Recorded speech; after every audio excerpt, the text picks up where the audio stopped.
the intricacies of AI agents, I'm pretty sure half the place will fall asleep. So we gotta keep it a bit upbeat and keep things going. Awesome. Awesome. Awesome. Awesome. All right. So we got a lot to live up to, Lucas, because everyone I'm just put looking 10 at out it. of 10 out Yeah. of 10 out of 10 out of 10 out of 10 out of 10 in the chat. We got almost 200 people on here live with us. So let's just get straight into it. I'm going to put or Lucas, you're going to have to share the presentation if you can, Yes, no please. problem. Give me one moment. Let's get this up here. Okay.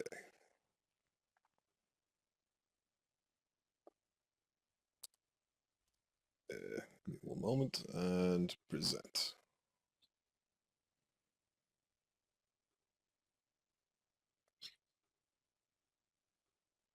Here we go. There we go. Okay, first slide. I'll scroll. Let's go. All right. So welcome again to the AI Agent Masterclass. This is day 2 of the AI Business Channel, and let's just start with quick introductions. You'll hear an intro from myself, and you'll hear an intro from Lucas as well. So my name is Andre Hakel Jr. I'm the co-founder and the CEO at ListKit, which is a SaaS platform for B2B data for cold email campaigns, and ListKit, where we're building the #1 coaching program, I believe, and community for agency owners wanting to start an AI-assisted agency. My background in entrepreneurship goes all the way back to flipping sneakers when I was just 16 years old, hustling my way through e-commerce, podcasting, and agency work before finding my group with SaaS and now business coaching. And by age 24, I was running 2 thriving businesses, generating a collective $800,000 a month in recurring revenue. And I'm 25 years old now, turning 26 in just a few weeks here. But what I actually do in the business, because you'll hear from all the different business partners in client ascension and ListKit, but what I actually specifically focus on is the day-to-day operations. So a lot of people refer to me as like the operator, whereas Daniel is more of the visionary. And you probably hear this dynamic all the time. So where the team, including myself and the rest of the founders, are setting the vision, I'm also the ones in the trenches, getting my hands dirty, hiring and training different team members, systemizing internal processes, and actually making sure that all the great stuff that you guys learned from Daniel yesterday, talking about offers and lead gen and how to actually get people to buy what you're selling, we can actually capitalize on the back end and provide value, right? Because if we're just hyping people up on the front end and saying that we can deliver on all these great things, what happens at scale when things break apart and your fulfillment is not built for that level of volume or that amount of fulfillment that needs to get done? And so that's what I actually make it happen on the back end. So when we sell things on the front end, I fulfill and make it happen on the back end through systems, through hiring, and through what we're going to talk a lot about here on today's call, which is AI agents. So if you just continue to scroll down here, Sir Yep. Lucas. Someone was struggling just to view the text, so zoom in a Yeah. little bit. All good here. Yeah. So just my philosophy, you'll hear me talk about this a lot, is like business is a team sport. I want to be where I am today if it wasn't for Daniel, if it wasn't for Lucas, and if it wasn't for Dan and Christian, my 2 other business partners who you'll hear from in a presentation tomorrow. Business is a team sport, right? So if you want to grow, you have to let go of control. You have to focus obsessively on your core strengths and support the rest of the people on your team and what their core strengths are. Because when your team wins, you win, right? So there will always be a messy middle and scaling up. So like what I say is what gets you to 100 customers will break you out of 1,000 customers. So you always have to consistently reinvent yourself and continue to innovate to the next level of scale. But the answer isn't always to work harder, it's to work smarter and to say no to distractions, invest profits in the foundation, and lead with both faith and humility. And so I optimize sales processes. I build supportive sales or support teams. I ruthlessly prioritize product features and all these sorts of things, which you'll learn about more in this presentation. So you can, I don't really like to talk about myself. You guys probably notice I get a little uncomfortable on this slide compared to the rest of the presentation. So we'll just skip right on to what we're actually here to talk about. So again, the problem. So again, you guys heard all of what Daniel taught you yesterday about crafting offers and what works and what people are actually out there buying. But the problem is always going to come down to the one bottleneck, which is you. You are the bottleneck, right? Because every new client that you sign on to the business means more hours that you have to personally work to fulfill and deliver on the promises. Otherwise, your reputation and your business goes down the tube, right? So the business can't grow most of the time because you only have so much time during the week, right? Let's all be honest. We all work a lot more than 40 hours per week, and it's still not enough time. You still are the bottleneck because you're already maxed out, and a lot of you are probably feeling, if you've reached this point, burnt out, right? You're writing every single email manually. You're doing the client communications. You're doing the follow-ups. You're doing nurture sequences. You're creating every piece of content for yourself on all the different social media platforms. You might even be missing a social media platform and have FOMO that you're not posting on the platform that everyone else is posting on, thinking about how can you even do so with all the other work that you have on your plate. You're doing outreach to one prospect at a time rather than thousands of personalized messages like you're seeing the competition doing, and you're trading time for money with a 1-to-1 ratio, which means your revenue is literally capped by the number of hours you can physically work each week, which really just means you're not an entrepreneur, you're working a 9 to 5. Even worse, because it's lower paying and it's less free, and there's no people that you can talk to about this other than yourself. So you have to realize that to actually make what Daniel and what Dan and Christian are going to teach you tomorrow work, you have to remove yourself as the bottleneck. You have to become a business owner rather than an employee within your business. And so this is the thing that I specialize in because, again, we have great marketers and great salespeople with Daniel, Dan, and Christian. But if we were not able to capitalize on the back end and actually fulfill at scale for hundreds of clients every single month, this would all break. And I talked to agency owners at, just the starting phase where they have 1 or 2 or maybe 5 or 10 clients that come in that are currently breaking them. And I help break their limiting beliefs because we have customers coming in at each of our different businesses, anywhere from 10 to 20 new customers every single day. And we're handling them with no problem. And a lot of that is because of the systems and the methodologies that I teach and implement at our teams and our companies, but also at Lucas, we'll be talking about, which you'll hear about in a minute here, but we can go on. So the question is like, what if your business ran without you, right? This is the dream. But first you have to realize that you are the bottleneck.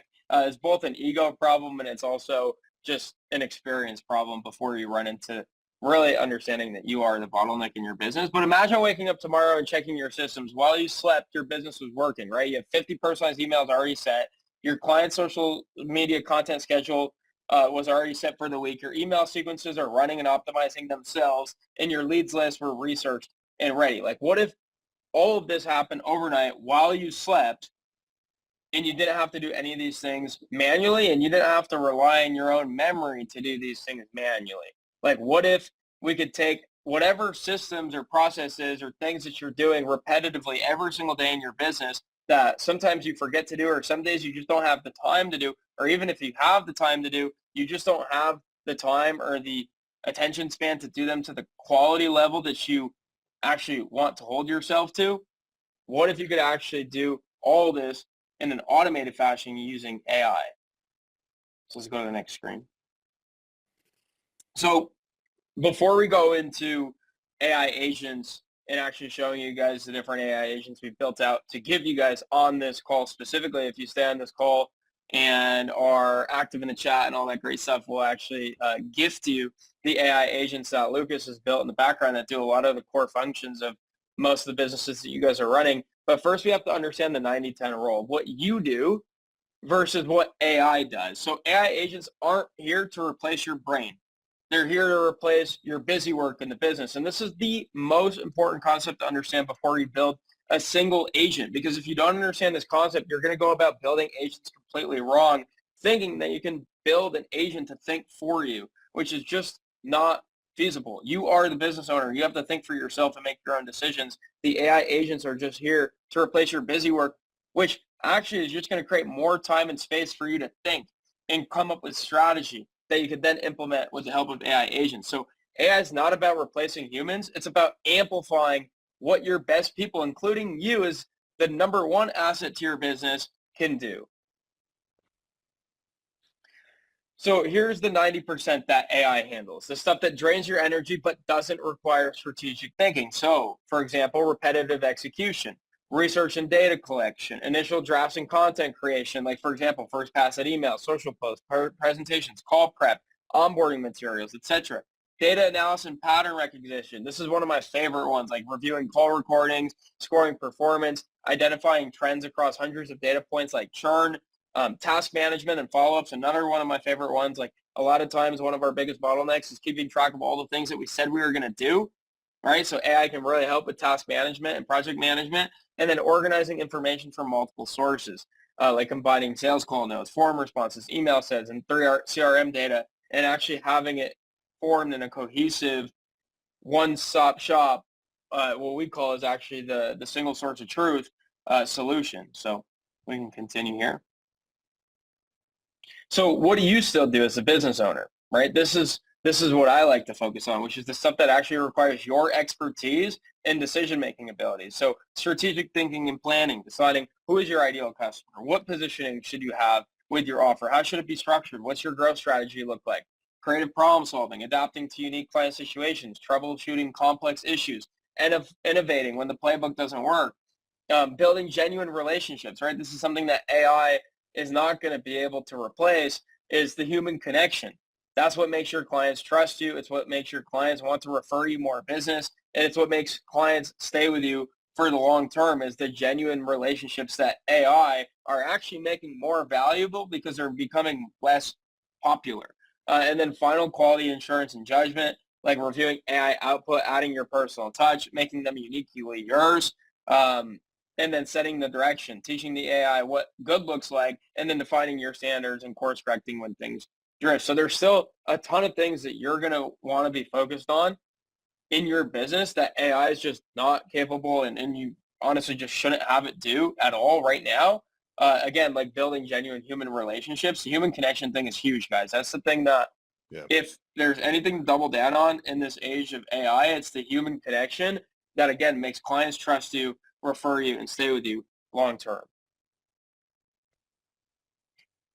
So let's just do a quick reality check, and then I'm going to introduce the key asset on this entire presentation, who is Lucas and all the AI agents that he's built out for us. And we're going to get into like actually building AI agents that are valuable to your business while we're here on this call, so everyone's getting the most value for their time. So what we have to understand, though, again, is like AI cannot think for you. It's not going to decide who your ideal client is. It's not going to decide what your offer structure should be. It's not going to help you to navigate complex client relationships or human relationships. It's not going to build your market positioning. It's not going to determine your pricing strategy. It's not going to make judgment calls on edge cases.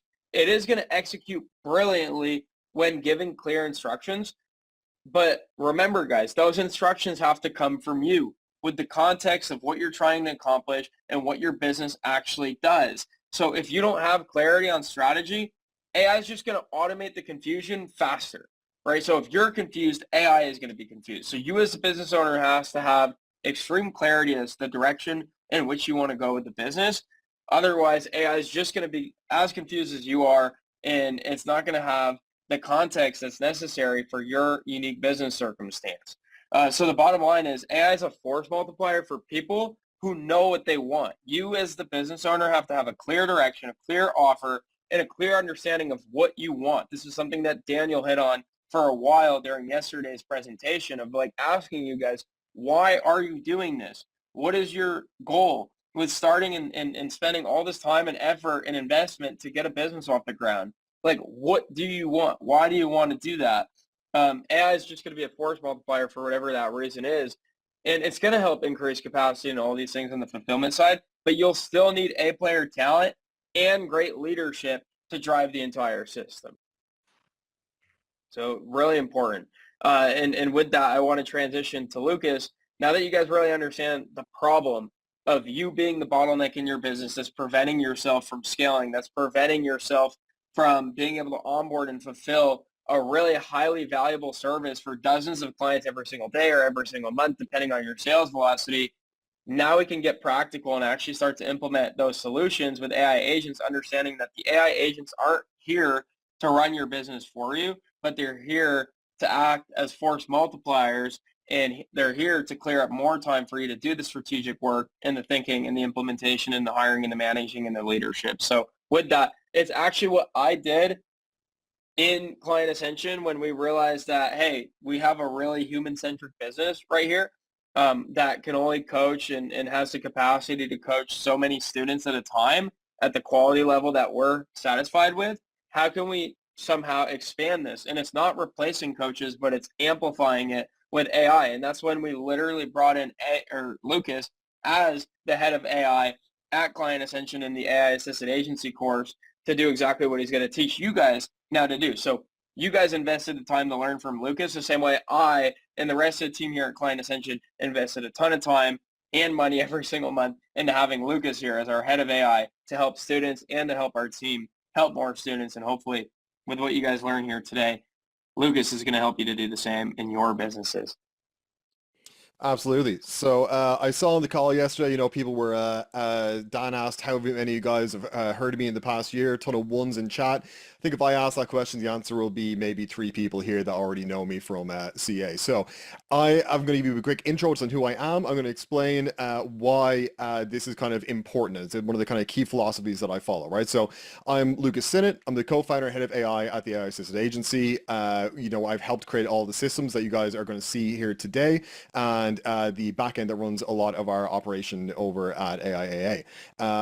So how I got started, I saw someone earlier saying I look like a metal guitarist. You're close. I was a death metal vocalist in a band for many years. And then I spent about 10 years as a tech journalist where I covered the E3 gaming convention. I was at the White House. I was involved in major tech launches. I once got followed by investigators for Google in black cars. I will tell you about that another time. Then I decided that I wanted to grow. I wanted to do something else. I wanted to branch out and actually make some real money because journalists don't make a ton. So I launched a copywriting agency, and I didn't really know what I was going to do. Didn't know what I was going to be kind of, where my talent sort of could be used best. So I actually joined Client Ascension. And when I joined Client Ascension as a student, I had Daniel Fazio shout my offer at me, you sell landing pages and VSLs, and that's what I did. And 3 months later, we ended up hitting about 25K a month with that agency. And then I was offered the role of the landing page coach at CA. During that time, about a few months in, I launched an e-com CRO and email marketing agency with a friend of mine. And then I decided to go underground for about 6 months where I did nothing but learn how to build systems and how to create with AI. Then I co-founded AIAA, and we have now hit over 100 students since starting that. So the AI dashboard is something you guys probably saw, I think, yesterday on Dan's call. That is entirely 100% built by me. And I have no idea how to code. I have no idea how coding works. I got a basic idea of how to read it, but I've never written a line of code in my entire life. That was made 100% with AI.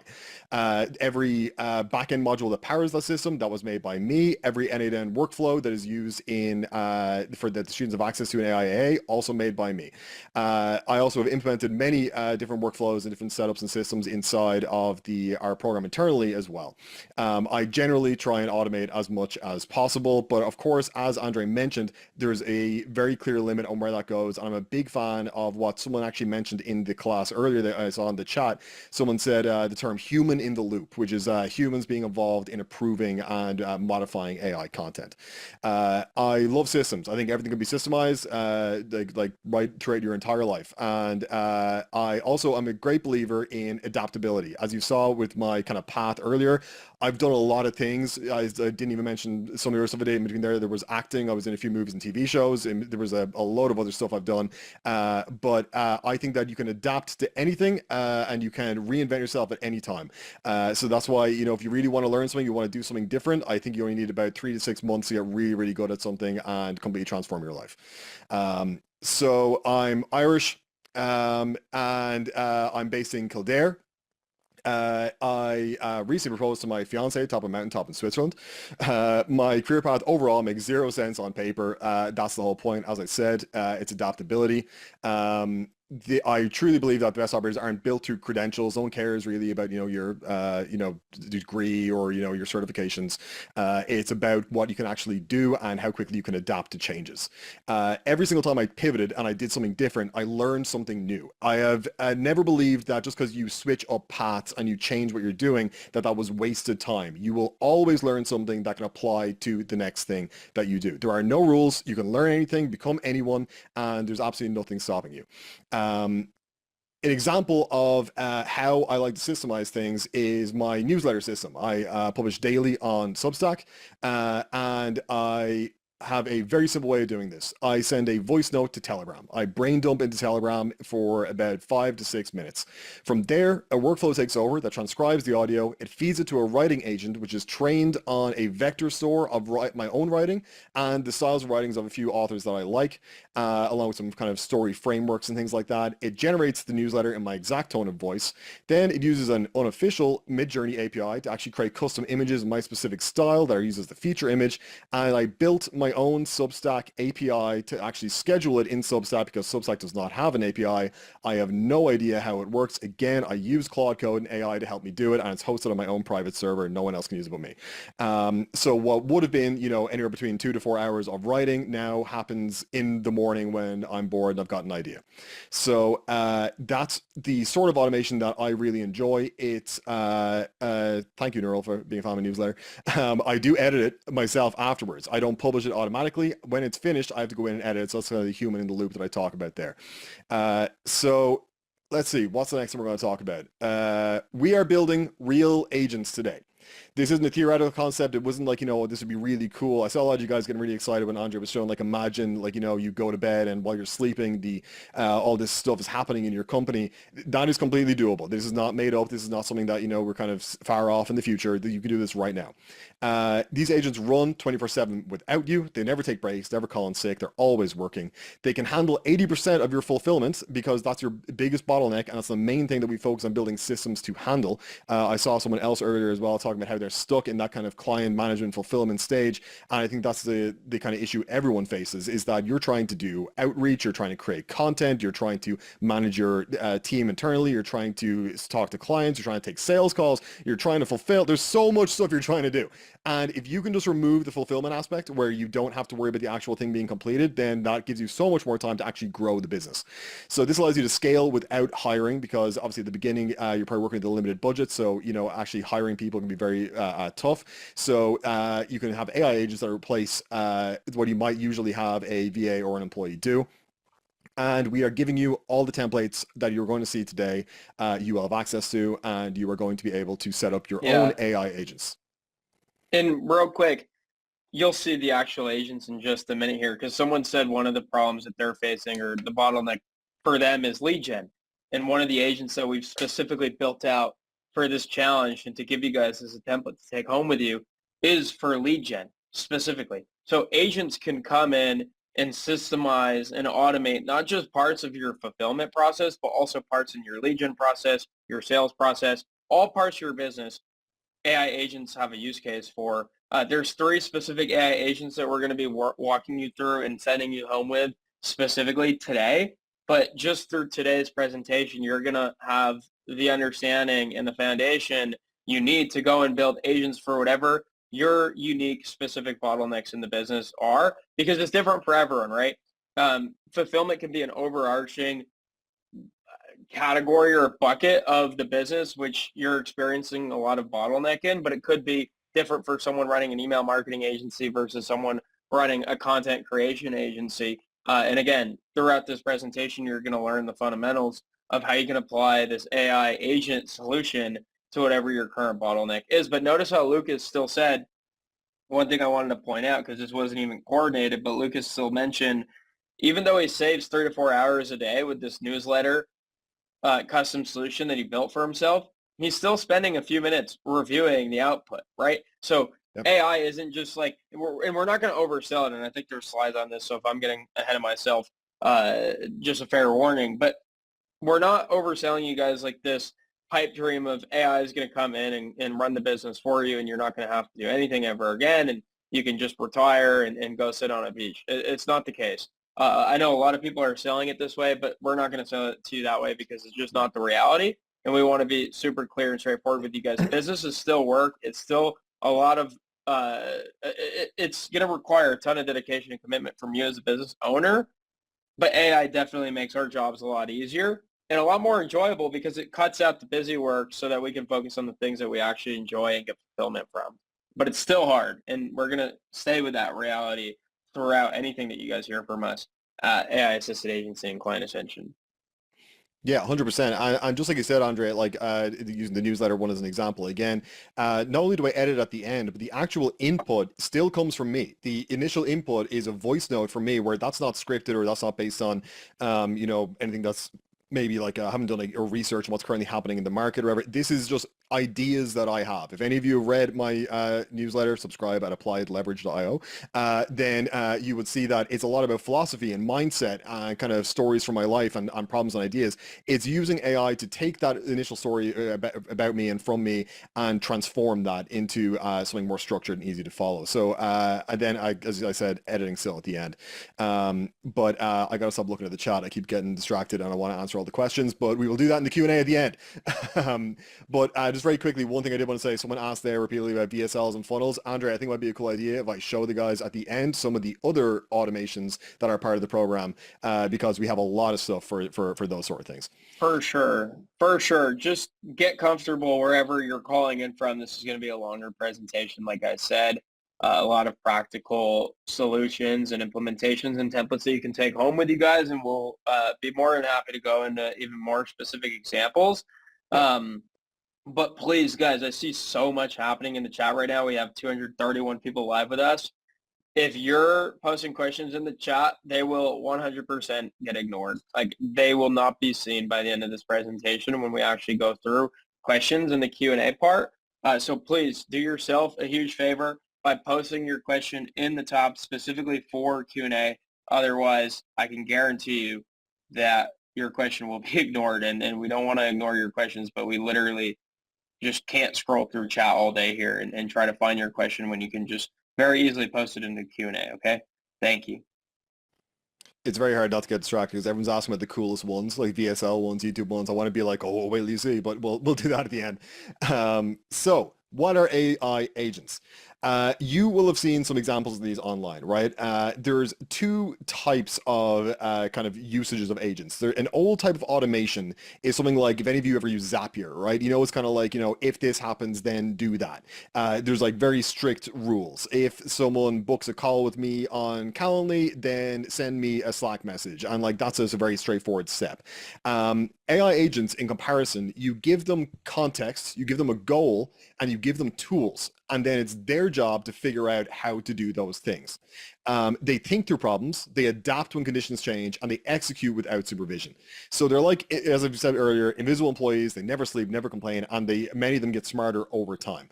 So if I was to give you a very simple example, if any of you have ever heard of I've tried to connect to an API of any kind, any sort of online service you want to connect to and get information from. That can be very tough because you have to know the exact code and response, and like Apify, Ben's right. So you want to get connect to like Apify or something, you've got to know the exact code to send and like all those sort of things. In comparison, you can give an AI agent access to a tool that has access to the API, and it will just figure out how to get that information from the API. You don't have to tell it the exact thing. Just say, find me, from Apify, the newest scrapers that work great, and it will just automatically know how to do that. So they figure things out on their own. They have a goal that they're trying to achieve, and they use their tools and their context in order to do that. So you've probably been lied to about AI agents. You have probably seen the things like this, right? This sort of like hype, these sprawling workflows. I've seen these on YouTube, they claim that they can run your entire company. This AI agent does all of my sales outreach. This AI agent does all of my content creation. And meanwhile, it's the guy actually recording a YouTube video himself, so clearly he's not. If you actually look at this thumbnail, half of this is AI generated. And this is a real thumbnail I found on YouTube. So this is exactly what people are kind of claiming. This is not true. This is not how it works. But they can do a lot. AI agents are extremely useful and do have a lot of capabilities, but as Andre said, they do not have your level of reasoning. They do not have, your goals in mind. They are not going to be able to make business decisions the way that you are. You actively would not want an AI agent running your entire a company for you. You want to make those decisions. But how do we actually use them? We're going to teach you how to leverage AI agents and tools in real ways that will actually help you run your business more efficiently. And this doesn't mean letting AI do everything for you or outsourcing your brain power and decision-making abilities to a large language model. It means that we're going to use AI as it was meant to be used, which is as a tool to handle the small bullshit tasks you don't want to do and enhance your current processes so you can move at speed. The myth is that AI agents are meant to replace all human roles, and like this again is pushed also by Silicon Valley overall. Like, there was like billboards going around that place at one point that were like, we replace your entire marketing department or whatever, and it's like some AI agent company, right? That they can replace all human roles and manage complex business operations independently from end to end, and they'll run your whole company while you lie on the beach and sip margaritas. But the reality is they are powerful tools that are designed to handle simple, repetitive tasks that run 24/7, and they can be valuable employees for a specific designed role. So our focus today is teaching you how to leverage the true strengths of AI agents to take over specific time-consuming tasks and free up your most valuable asset, which is your time.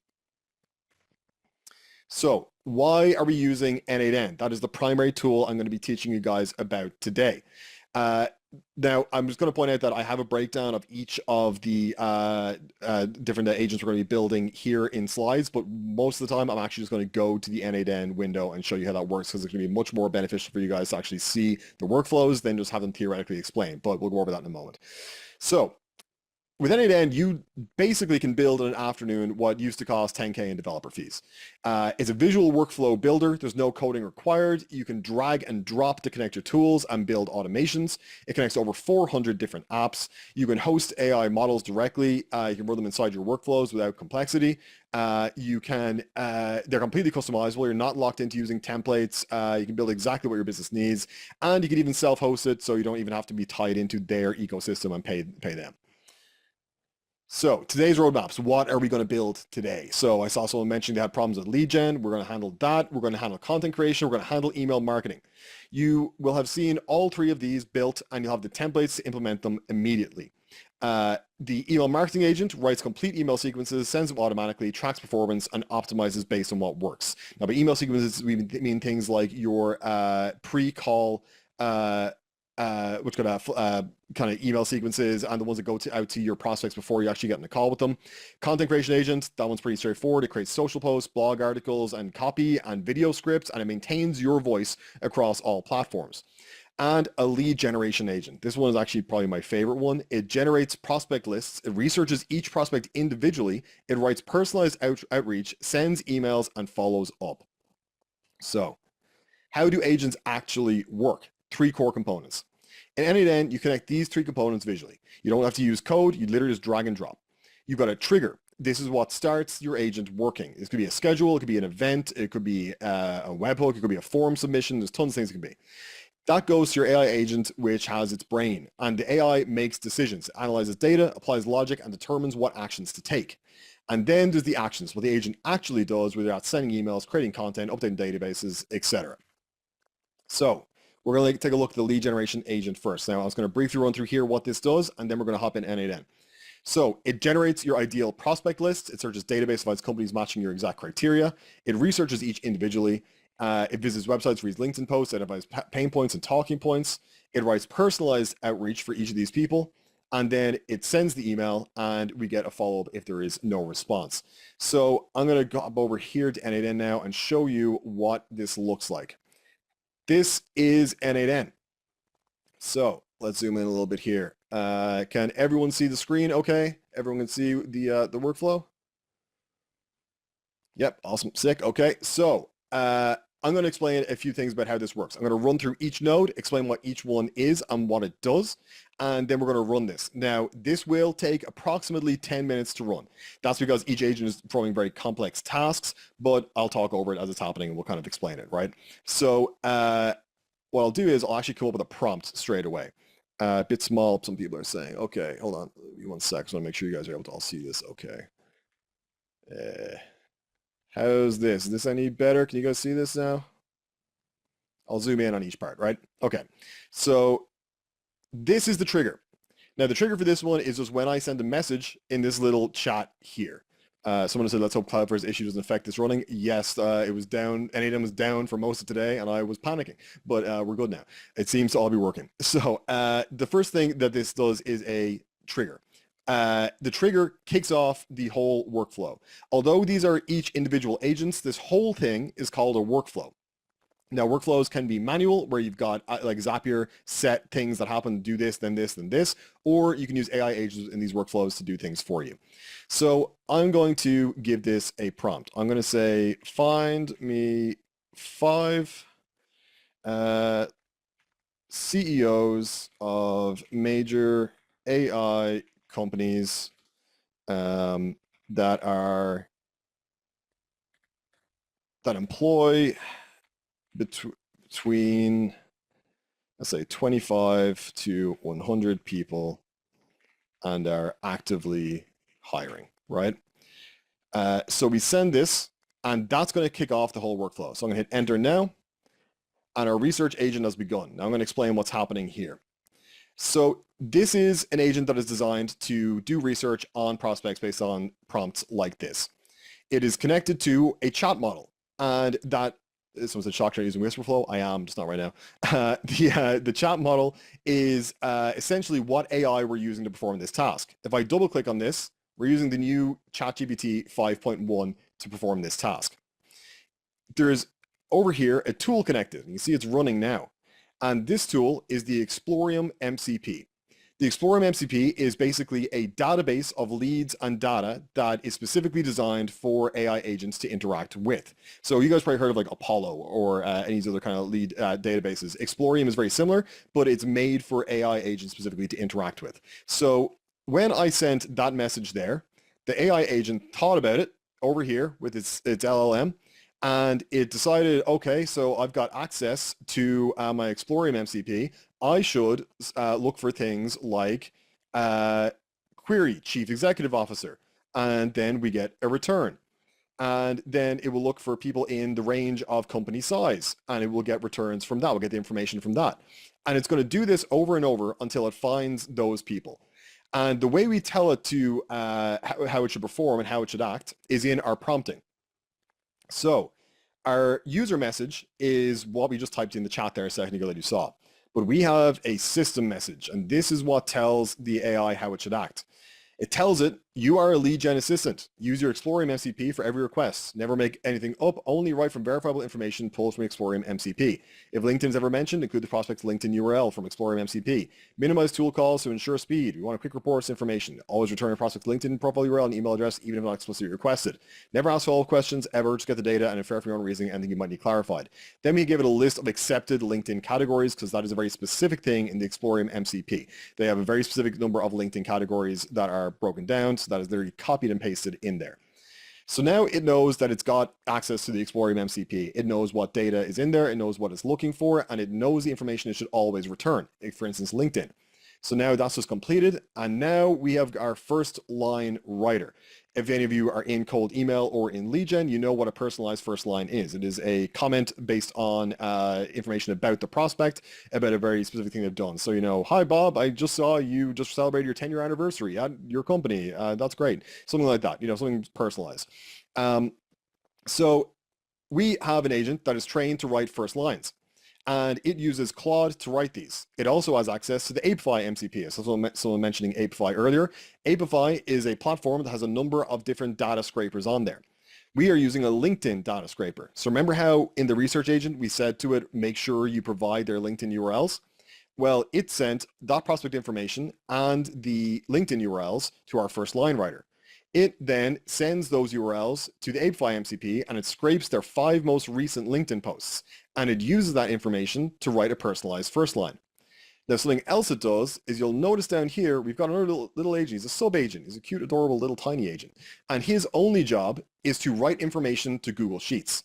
So he's got access to 2 tools here. He's got getting rows in, let me just move this, getting rows in Google Sheets and appending or updating rows in Google Sheets. So his whole job is basically, once this is done, we've got the information we need, he will now go and write that information to a Google Sheet.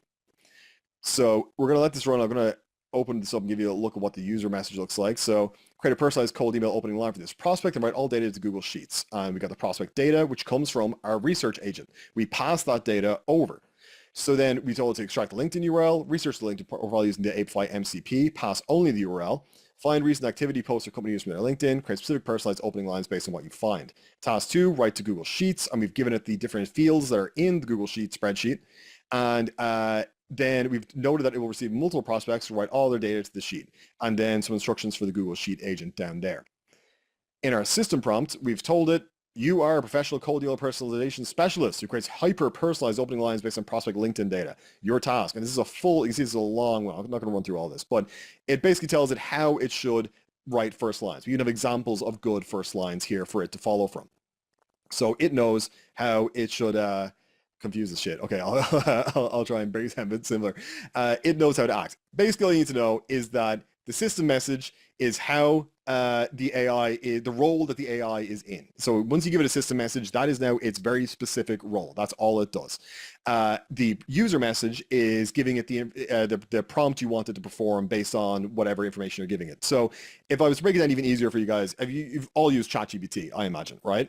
And you know when you go to ChatGPT and you type in who was the actor that played Captain America in the Avengers, right? And it thinks for a little second and then it comes out and it goes, Chris Evans played Captain America, right? When that was your user message. But when you send that user message, the actual AI received a system message before your user message. And the system message said things like, do not use profanity, do not tell the user how to make a bomb, do not do all these things that we don't want you to do. Only answer the user's question. If the user asks you information you don't know, use your web search tool to search the internet to find out more. And then it responded to then it got your user message, who played Captain America in the Avengers, and then it responds. So yeah, Xavier is like a hidden prompt. That's the way to describe it. So that's what the system message does. And as Yanel said there, system message is how to think, user message is the information. So our Google Sheets agent actually ran here. And if I go to this Google Sheet here, this was entirely made by the AI. See, there's a bunch just updated. It just added all these people here. And so you can see we've got the prospect name, we've got their email, we've got their LinkedIn, we've got their job title and who they are, we've got a nice personalized first line, and we've got some information about their company. Tiny screen, let me zoom in. Everyone can see this? So it's, again, prospect name, email address, LinkedIn, information, personalized first line, company information. As someone else said there, we'll take about an hour to do manually. This was done automatically for you by these agents. So actually, since I did that, our email campaign writing agent wrote us an email campaign.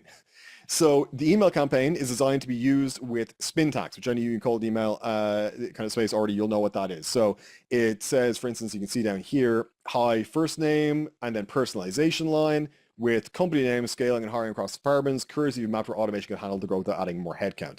So then that runs there. We got some code in JavaScript that does some little text, breaks some things out, and then we aggregate it together. And finally, we have our instantly email agent. Again, the cold email guys will know what Instantly is. It's an email sending platform.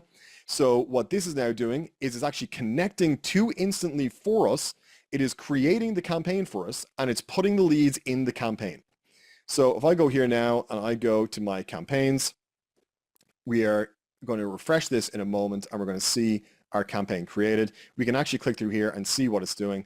So it's creating it's taking the email copy and putting it in. We can see the campaign is created. The campaign's name is the AI Automation Audit CEO's Explorium, and that is this one here. So now it's going to load our leads into the campaign for us, and it is going to set it live. So that took us approximately how long? 8 minutes it was to do that. And if I refresh this now, it's active. So I got to not email these guys. So I'm going to pause it. And if I click in here, here are our leads added in along with their personalization. Here is our sequence added in. And if I preview this, I select one of these leads. Hi, Stuart. Most layers at Twine scale know the AI, but we're start with serving current operations. We build AI dashboard and serving 300 users that added 100K monthly revenue for our business. So I'm going to send a free automation opportunity report for Twine. So that is done for you. I literally typed one prompt and it did it. But we can get even better. What if you don't want to write the prompts? We've talked about this running while you sleep. So how do we run this while you sleep? We generate the prompts on a schedule. So we basically create another agent, and its job is to make is to create prompts for your company and for your ICP. Now, this is where your personalization comes in. This is where you are going to have to give it the correct context information about who you are and what you do. Obviously, someone that is running a content marketing agency has got a very different ICP than someone running an AI automation agency. So for instance, here we've got a system message that gives it context about me. I'm going to zoom in like this to make sure you guys can see. You are an ICP, ideal customer profile prompt generator for B2B lead generation. Your job is to create highly targeted search prompts that will be fed to a research agent to find prospects that perfectly match Lucas Sinnott's ideal customer profile. Lucas's business context, who, Lucas Sinnott, the automation company, what, AI dashboard, offer, free business audit, value prop, help companies that know they need AI/automation but don't know where to start. Target customers, some examples, buying signals, all this sort of stuff that is all just like GTM strategy sort of stuff. And basically that will, if I just was to execute this on its own, it will just generate a prompt for me. This should run relatively quickly to send to the AI agent. So we'll see what the output is here now. So we've given it a thing. Find 5 CROs, 100 to 500 employee B2B SaaS companies in the US that are actively hiring sales or marketing roles and raise funding in the last 12 months. So when I would want this to run autonomously without me, I would very simply move this up here, disconnect my little chat node, connect up that, and just tidy up the workflow. And there we go. Now on this schedule, which I can set this to run every day at 7 a.m., it will automatically create an ICP prompt. It will send it to my research agent, and we will write the first lines, write the email campaign, and then put them in instantly, ready to go. So that is just one of the agents you guys are going to get access to. For now, I'm just going to reconnect this back up because that's my little example one. This is an AI agent that automatically every day will create new campaigns for you. Now, I obviously only chose to do 5 prospects because we want this to run pretty quickly. You could tell it to do 100. You could tell it to do whatever you want. It will go and do all that for you, and it will automatically create outreach campaigns for you on autopilot based on your specific ICP and your target audience. So that is your lead gen handled. And I am someone who I was never good at cold email. I was never good at setting up email accounts, never good at writing cold emails, was not my thing. So whenever I have a problem like this that I don't want to do the thing, I find a way to automate it. And this is the easiest way I have found to automate it. So this is how you automatically do this. So now I saw someone actually asking there was the code in JavaScript. So this is very simple. All this is doing here is actually parsing our email output and formatting it in a way that can be used properly with, see, like it's going to format it like this, so it can be used properly with the next agent, the instant email agent. This is giving it in the correct format so it instantly can use it properly. Now, to give you an example, as I said before, I can't write code. This is written by Claude. Anytime there is a code node, I literally go to Claude and I say, I need this output to look like this one. Write me a code node to do it. And then I just copy and paste it in. I will go a bit through my process on actually making like these from scratch, and my overall approach to automation a bit later on. But I wanted to explain to you how this works and what this does. So let's check out now the next agent. I'll go back to the real quick. Let's just stop for some quick feedback and to get a temp check in the chat. If you guys found this valuable, just put W in the chat. W is in the chat if this was valuable. Give Lucas some hype because he's got 2 more of these that he's going to showcase that I think are as good, if not better, than the one he's already shown to you. And I want him to know how valuable just this first one was to you guys. So put W's in the chat if this was valuable for you. W's in the chat. We want to hear from all of you, and make sure that you guys are still awake.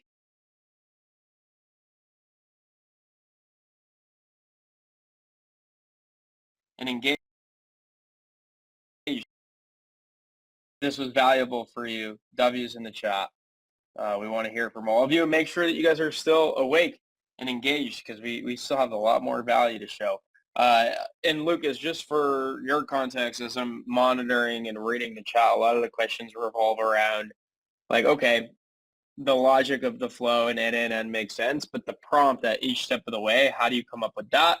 And you've already kind of addressed it, like the code node and some of the other elements of it are AI generated, right? Because the prompts look pretty intense and maybe a bit complex, but that's all AI driven, which makes this even cooler. So Yeah, so here's the trick I've learned. When you want an AI agent that, say, for instance, writes content, which I'm going to show you in a moment, those ones I tend to give pretty large prompts with a lot of instructions and a lot of context and information.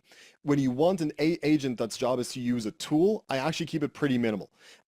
So, like for instance, this research agent, this prompt here, although we've just copied and pasted the list of accepted LinkedIn categories, this is a pretty short prompt. This isn't super detailed. This isn't giving it a ton of thing. It's just telling the agent what it does, what it has access to, and how it works, essentially. And like something, don't ask me follow-up questions because I don't want it to come back and it hasn't run because it was like, yeah, for sure. What sort of companies do you want me to think? No, just figure that out. So that's the sign just to do that. I'm letting it really use its own brain to figure all this stuff out.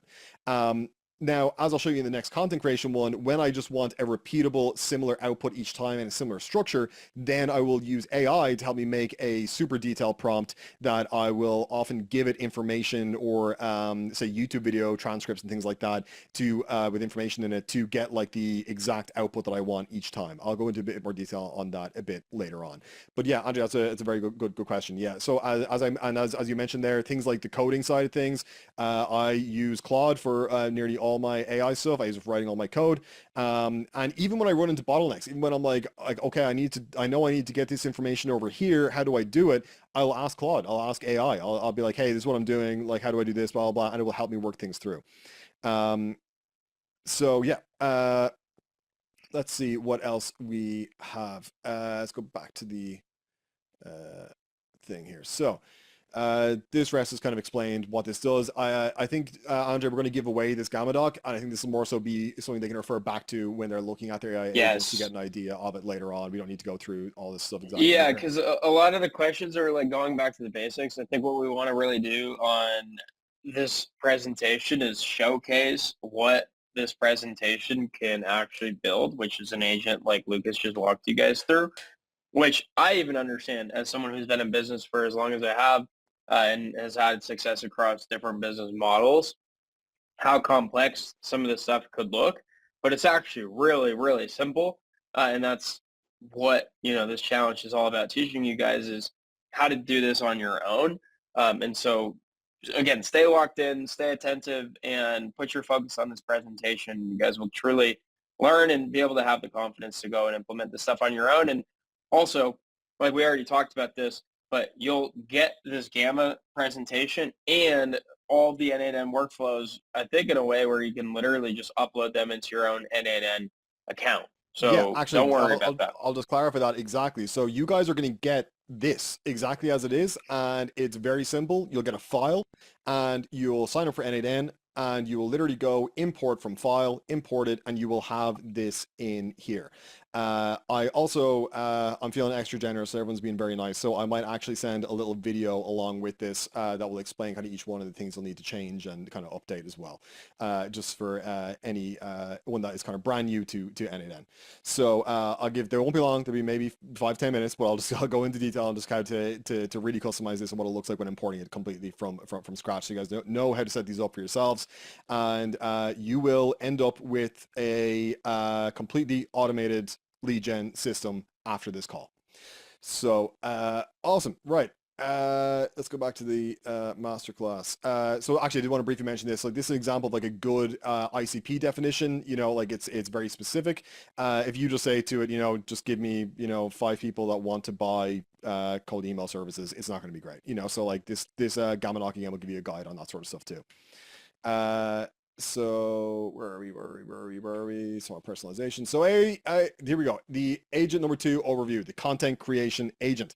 Now, this is something that even I struggled with regularly. I'm sure you all know that you need to be making content, but it's very, very hard to do that on a repeatable basis and stick to it.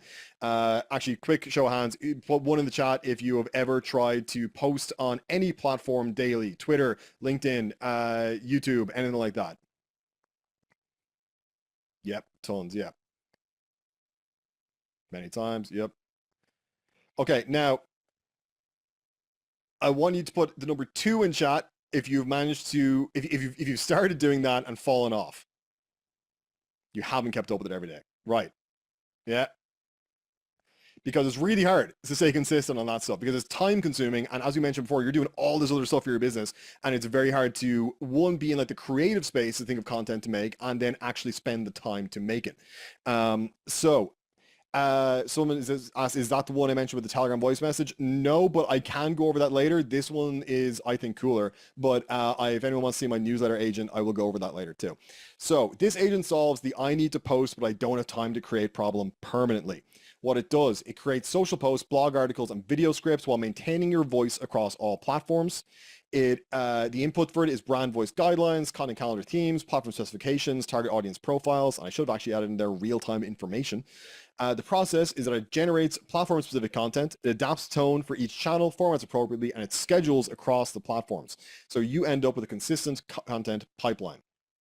So that's the workflow steps, but let's actually go and look at this workflow. Now, before I open this, do not get scared. It looks massive. It looks terrifying. It looks really complicated. It honestly doesn't look far off the fake example I gave earlier in the presentation, except this is real and it actually works really, really well. So here it is. This looks very complicated, but we're going to break it down. I swear to God, it's not. So let me zoom in and I'm going to tell you what each of these things are doing. So I'm going to start with one that is very similar to the last thing we looked at. Do you remember how I just explained to you how we generated the prompt for our ICP searcher there in the last workflow? This is the same thing. We are using a schedule trigger to generate content ideas for us. So you don't even have to think of the ideas. It does that for you. So how does that do that? As you can see here, we've got an agent. I'm going to show you the prompts in a second. We've got a chat model connected. For this one, we are using GPT-5. We also have the Perplexity tool. Now, many of you may know what Perplexity is. The best way to describe it, AI search engine. It's got access to the internet. It can make reports. It can pull information, loads of stuff, right? So how do we generate ideas for our content using this agent? We have a user message. And it just says, generate one content idea for today based on what's trending right now in the AI automation and agency space. Use Perplexity to find latest tool updates, viral automation content or debate, agency problems being discussed today, new workflow opportunities. Focus. What can Lucas create this week that agency owners will actually stop scrolling for? Keep it under 200 words, be specific about tools and workflows, and make it contrarian if possible. Pretty basic prompt, right? Pretty straightforward. You know exactly what it does. And again, this is something that you would customize heavily for you based on what you talk about and what you do. So now we're going to go into the system message. You are a content ideation specialist. Your job is to generate one high impact content idea per day based on current trends that fit our ICP. It's got a bit about me in the program. It's got my ICP broken down and explained. It's got my brand voice explained. It's got content themes that work. Then it tells it its task. Use Perplexity to find one timely trend in each of these, generate one content idea that connects the trend to our ICP's pain and desire, has a clear automation angle of specific tools, feels fresh and contrarian, can work across multiple formats, naturally leads to AI. Keep it concise, and then format your response like this, right? So this comes up with our idea. This comes up with our actual content ideas. And then I zoom out and it looks scary, but it's not, right? So if I just zoom in here, now I know some people are having trouble seeing. Everyone can see this, right? YouTube script agent and YouTube script doc title agent. Everyone can see that, right? Okay, perfect. Right, so I'm going to scroll down. So we have a YouTube script agent. Guess what that does? It writes YouTube scripts, right? A LinkedIn post agent. It writes LinkedIn posts. A Twitter post agent. It writes Twitter posts. I'm still calling it Twitter. I'm not calling it X.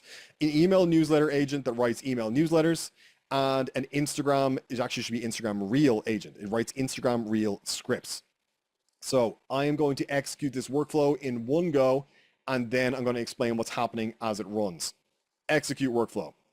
Immediately, our content idea and research agent has begun to research the different things that we're looking for. So you can see here, it actually, remember we talked earlier about how it uses the system prompt? You can see here that actually the first thing being sent to our AI is the system prompt. And then if we scroll down, our user prompt is a little bit further down.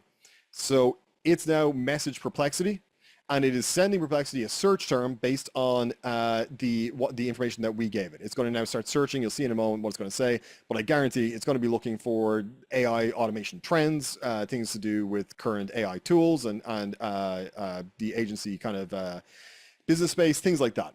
So these are it's going to run back and forth a few times, and it's going to basically get a bunch of information on news and trends, and then come up with a prompt for us that we will begin to write the rest of our social media content. So while that's doing that, let's take a look over here, and I'll explain what some of these nodes do.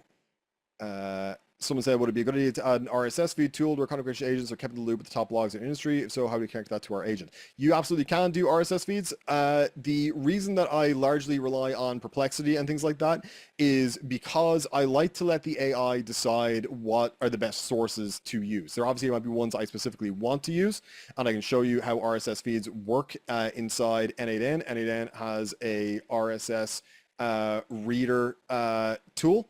So essentially the way that would work, I'm not going to directly edit this, but I'll just place this RSS feed reader in here.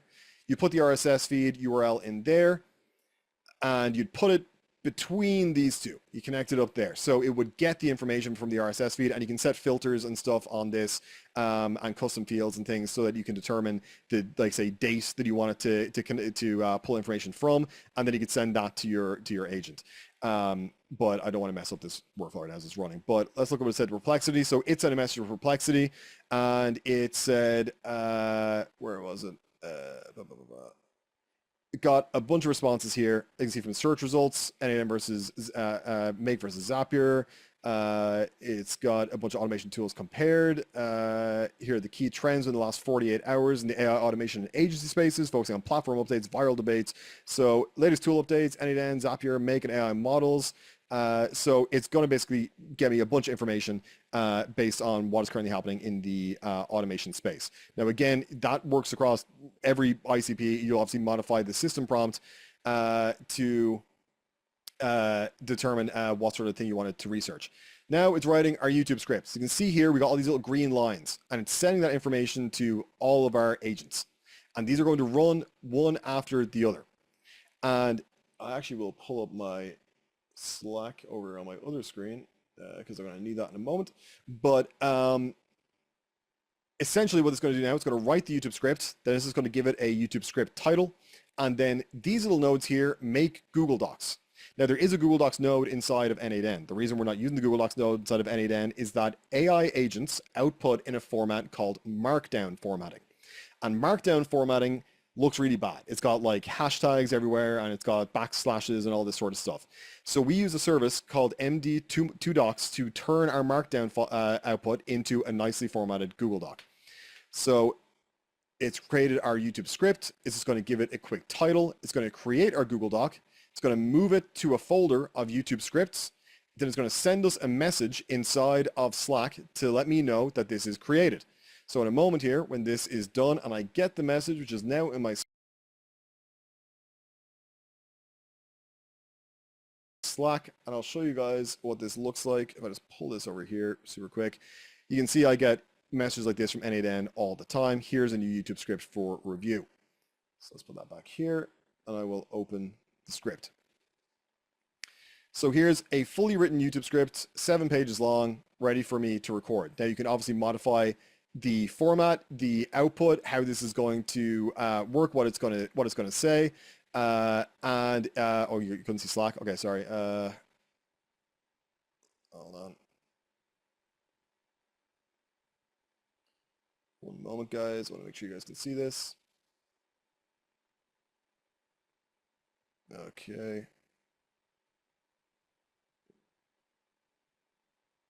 Yeah, all right. So you guys should be able to see now. Here's my Slack. I get things like this. And here's one. Here's a new LinkedIn post for you to approve. And this is what we talked about a bit earlier, which is human in the loop. I may not like the LinkedIn post. Maybe I don't want to share it. But let's read it. Pretty solid. Okay, so this is a LinkedIn post, and I can now choose to approve this. Approve. Got it, thanks. And when we go back here, you'll see here that this is now actually added to my LinkedIn. Now, I don't want to be posting right now on LinkedIn. So if I go to my LinkedIn, and I go to my profile, and I go to my posts, there it is. That is already published for me, ready to go. No M dashes and stuff like that, as someone said, or no weird formatting. All done for me, but we're going to delete this because I don't want to post right now. But here we go. That's done. Wrong one. So now we have written, in the time it took me to do that, we've written a tweet and it sent it to me in Slack again. I'm actually having trouble keeping up with going back and forth with this thing. So let's take a quick look at it. The winner both couple themselves fast and was reliably real edges agents productized workflows plus a VA handling edge cases probably cover this exact build and SOP. Yeah, perfect, sick. Okay, let's run it. Approve. There we go. Now I got to get back in time. There we go. So that's now been scheduled or been posted to my Twitter. Now my email newsletter is being written for me. This will take a bit longer because the newsletter obviously is a lot longer to write than a tweet, but this is running automatically. Now what I'm going to do is, I know this is all very complicated, so at the end, when this is done running, I'll go back through all this and show you everything. But it's written the email newsletter, and it is giving it a title. It is making it into a Google Doc shortly afterwards, and then I will get another Slack message. I'm moving my Slack back to the other screen. Okay. Just got the message. Hey, it's Lucas Sinnis. Before I was yesterday building a full lead gen engine using Zephyr Copilot, 7 touch points, 3 channels. Here's what I learned. Full thing. There you go. Ready to go. And then want to join the AI assisted agency? There you go. So that's done. Now let's put that in ConvertKit. Approve. And now it is going to send it to ConvertKit. And then finally, we're going to write an Instagram reel.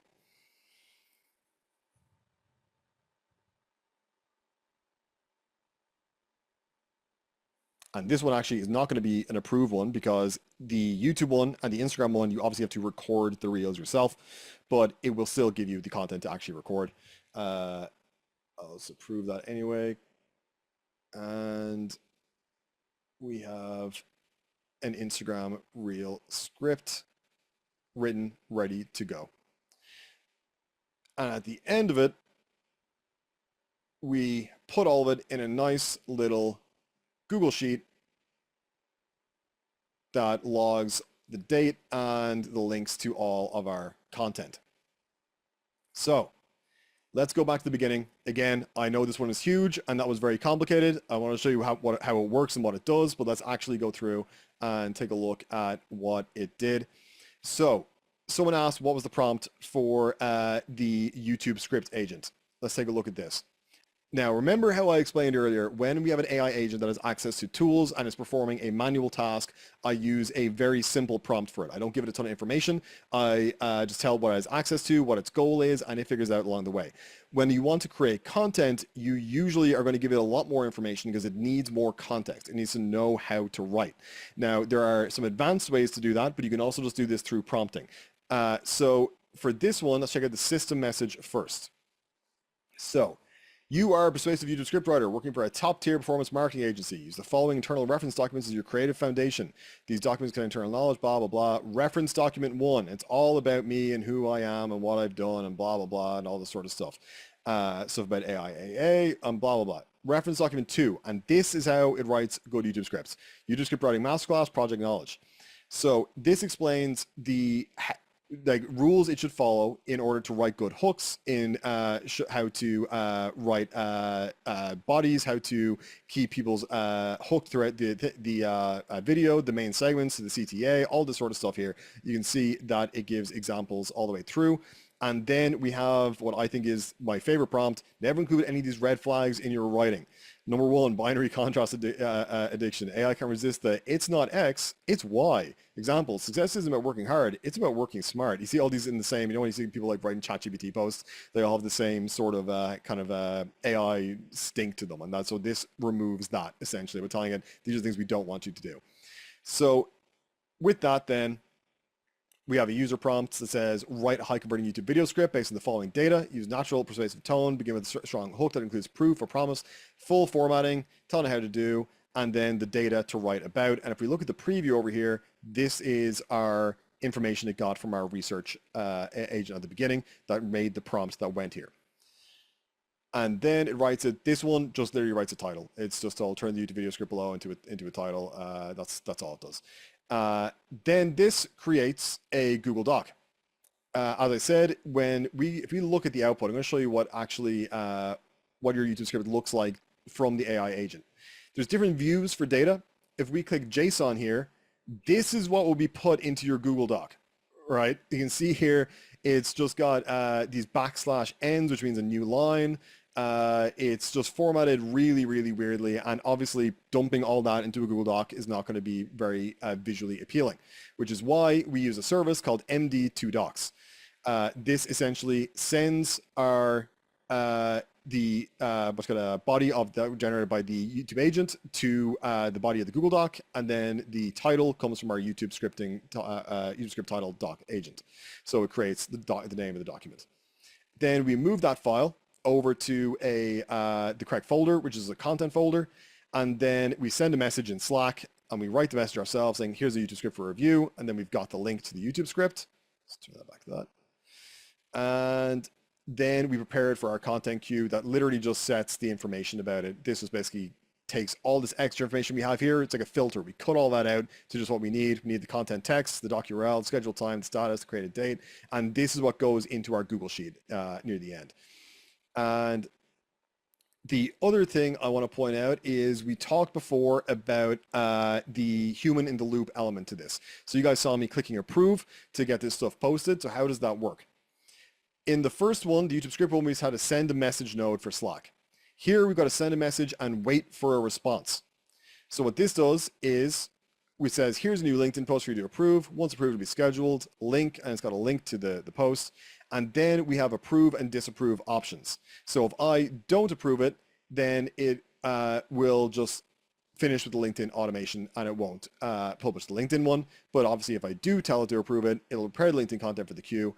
It'll just filter our post content, and then it'll format it to be sent to Day2. Day2 is the service that we use to schedule content. It's a hilarious name, but that is what we use. It works very well. Gives you a nice little content calendar, and it's pretty cheap. It's like 19 bucks a month for scheduling. So that then schedules our stuff on different social media platforms for us. These other ones all work the exact same way. The only one that's slightly different again is the ConvertKit one, which very simply just uses the ConvertKit API to make a draft of our newsletter in ConvertKit. It's still making a Google Doc. It's still doing all the same thing. We are just sending it to ConvertKit. You can see there the content that's sent, and it just gets added to our ConvertKit drafts so that we can go and just, as I mentioned before with newsletters, always go and edit and update afterwards. And what's happening here is at the end, we merge all the outputs and then we loop over them to add them to our content calendar. So that is how we automate content creation. Now, the way you will affect the sort of content being posted is prompting. It's not going to be so super technical and changing all this stuff. You basically cannot look at anything over here when you get this template. All you're gonna have to do is just connect your account to Day2, and everything else should be pretty much handled for you. Connect your Slack too and stuff like that. But that's all gonna be handled. The way you're gonna make it sound like you, the way you're gonna make it research the things and talk about the things that you want to talk about is by editing the prompts we have for the content idea and research agent. And that is going to be these ones. You're going to give it about you. And I use AI for this as well, by the way. I'm not sitting here writing all this stuff out like by hand. I have trained my AI on all the information about me and AIAA and everything that we do. And I say, I need to create a prompt for an agent that researches content ideas for me. Make a perfect reference document that tells it everything it needs to know about me and the topics that I want to talk about as part of my content creation. And it will then write this for me. So the more context, more information that you give to it, the better it's going to be. If it understands, let's make up a person. There's a guy who runs a cold email agency, but he specifically runs cold email agencies for B2B SaaSes looking for funding in Europe, right? The topics he's going to talk about are going to be very different to someone running a content creation agency or something like that. So you've got to give it all the context about your business, who you are, what you do, the information that it needs in order to correctly identify the sort of topics that your ICP is going to want to talk about. So the more information you give it, the better you're going to get. Garbage in, garbage out. Good prompts in, good prompts out. And in terms of the prompts for the YouTube script agent, If any of you today wanted to go and create your own YouTube script agent, how would you do it? I would say that, let me guess. Is how if you guys you wanted to make a really good prompt for writing YouTube scripts, would you guys type one in chat if you would go to ChatGPT and say, help me write a YouTube script about XYZ, and you give it some information? Is that the most common way? If that's something that you would do, type one in chat. Right. That's how most people do it, right? So I'm going to give you the secret sauce that even if you don't want to fully automate this, you still want to be crafting these yourself. Here's how you would do it, right? Go to YouTube, look up how to make good YouTube videos. Find 3 to 5 videos from creators about the big creators, guys who've got, hundreds of thousands of subs, guys that have made really good content, that publish daily, that, seem to make YouTube their whole business. Take those video URLs and go to youtube2transcript.com. Get the transcripts for each of those videos. Save them as text files. Now go back to ChatGPT with your 5 text files that have all the information from these guys where they explain how to write good YouTube videos. Upload them to ChatGPT and say, based on these rules and the things discussed in these documents, help me write a YouTube video about X. Now you've given it all the context, information, and the memories of these people that have created and done the thing you want to do, so that it understands how to actually perform those actions. If you don't give it the actual instructions and the content it needs in order to understand what's going on, then it's not going to know how to write YouTube scripts. It'll give you the same generic response it gives everyone else, right? There are different ways to format YouTube scripts. There are different ways to format, say, for instance, cold emails, to format newsletters, to format blogs, to format any sort of content you make. You need to give it the information that it doesn't currently have in its brain in order to write it in the style that you want it to write in. So that is the number one tip I have, is give your AIs more context, give it more training data, give it more information, give it more rules. And once you do that, you'll see your outputs are way, way better. Someone says, if someone wants to follow your style, want to transcribe your videos, that's a perfect thing to do as well. If you want to write the agents write exactly like you, if you are taking sales calls, you should have an AI recorder on there. You should have Fathom. You should have, Read AI, one of these ones, and they will give you transcripts. Take 5 of them. Again, use 5 of them, or 5 to 10, whatever. Go to ChatGPT, give it all those files. Hey, I want you to tell me exactly how Lucas, or whatever your name is in the the transcript, talks, and give me a perfect brand voice profile so I can write content exactly like me again in the future. And it will give you a perfect output of exactly how to write and sound like you. And that's how you get content that actually sounds real, that sounds like it's coming from you, that isn't the same AI sort of slop. I'm trying to get distracted by questions. I know there's questions in the chat. Please put them in the Q&A, and I will get to them after Yeah. call. Yeah, we only got 74 questions in the Q&A. So keep them coming, guys.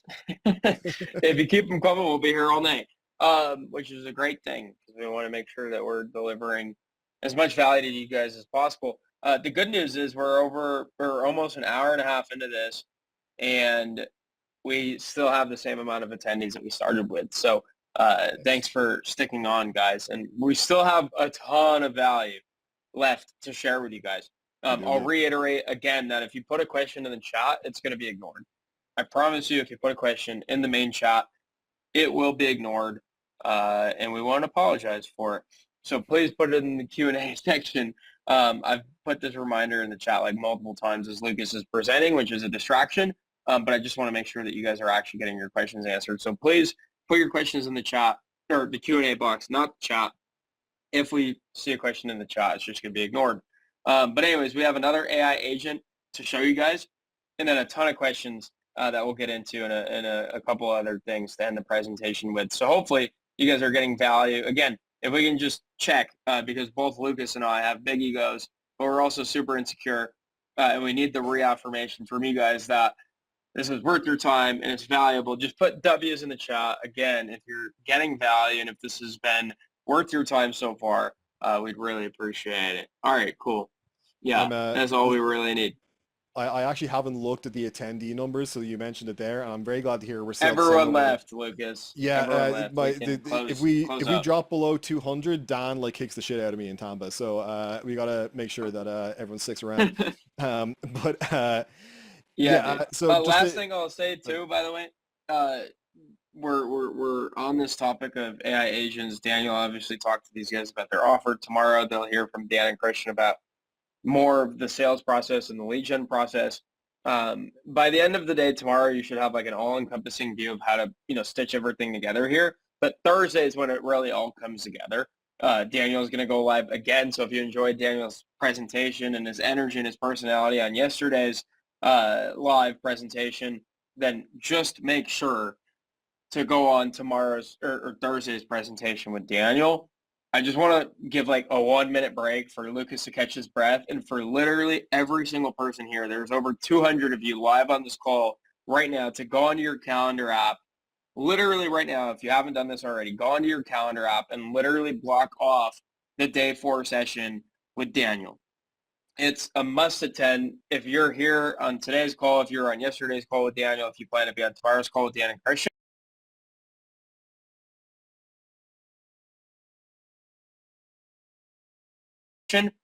it all comes together on Thursday's call with Daniel. So I just need you guys all to take 2 minutes or so to literally go into your calendar apps, wherever you guys keep your calendars organized, and make sure that Thursday is fully blocked off and that you're going to be able to fully attend and participate and have focus on how all this comes together. So Thursday with Daniel, you'll also see myself, Lucas, Dan, Christian, who I don't know if you guys have met yet. Maybe some of you have, but if not, the rest of them will be on tomorrow. But on Thursday, Daniel's ending off the challenge, and it's a must attend part of this. And again, I just want to take a minute or two for you guys to take the time to actually go through and block it off on your calendars. Please do this. I'm gonna add a little extra incentive for this as well. If you are on this call today and you come to the call on Thursday, I will include a 30-minute little mini N8N tutorial masterclass along with the AI agents, but you'll only get it on Thursday. That's the only time you're going to get the little recording, because I'm going to record it tomorrow. So you will get that on Thursday, where I will go through the basics of signing up for N8N, setting it up, getting yourself set up, importing the agents, customizing the workflows, getting them running, and the different things you'll need in order to get it set up. So I'll record that tomorrow for you guys, but you're only getting it if you come on Thursday. And so while you guys are opening your calendars, actually, if you wouldn't mind, guys, I would like to just run for a quick bathroom break, and I'll be back in exactly 1 moment.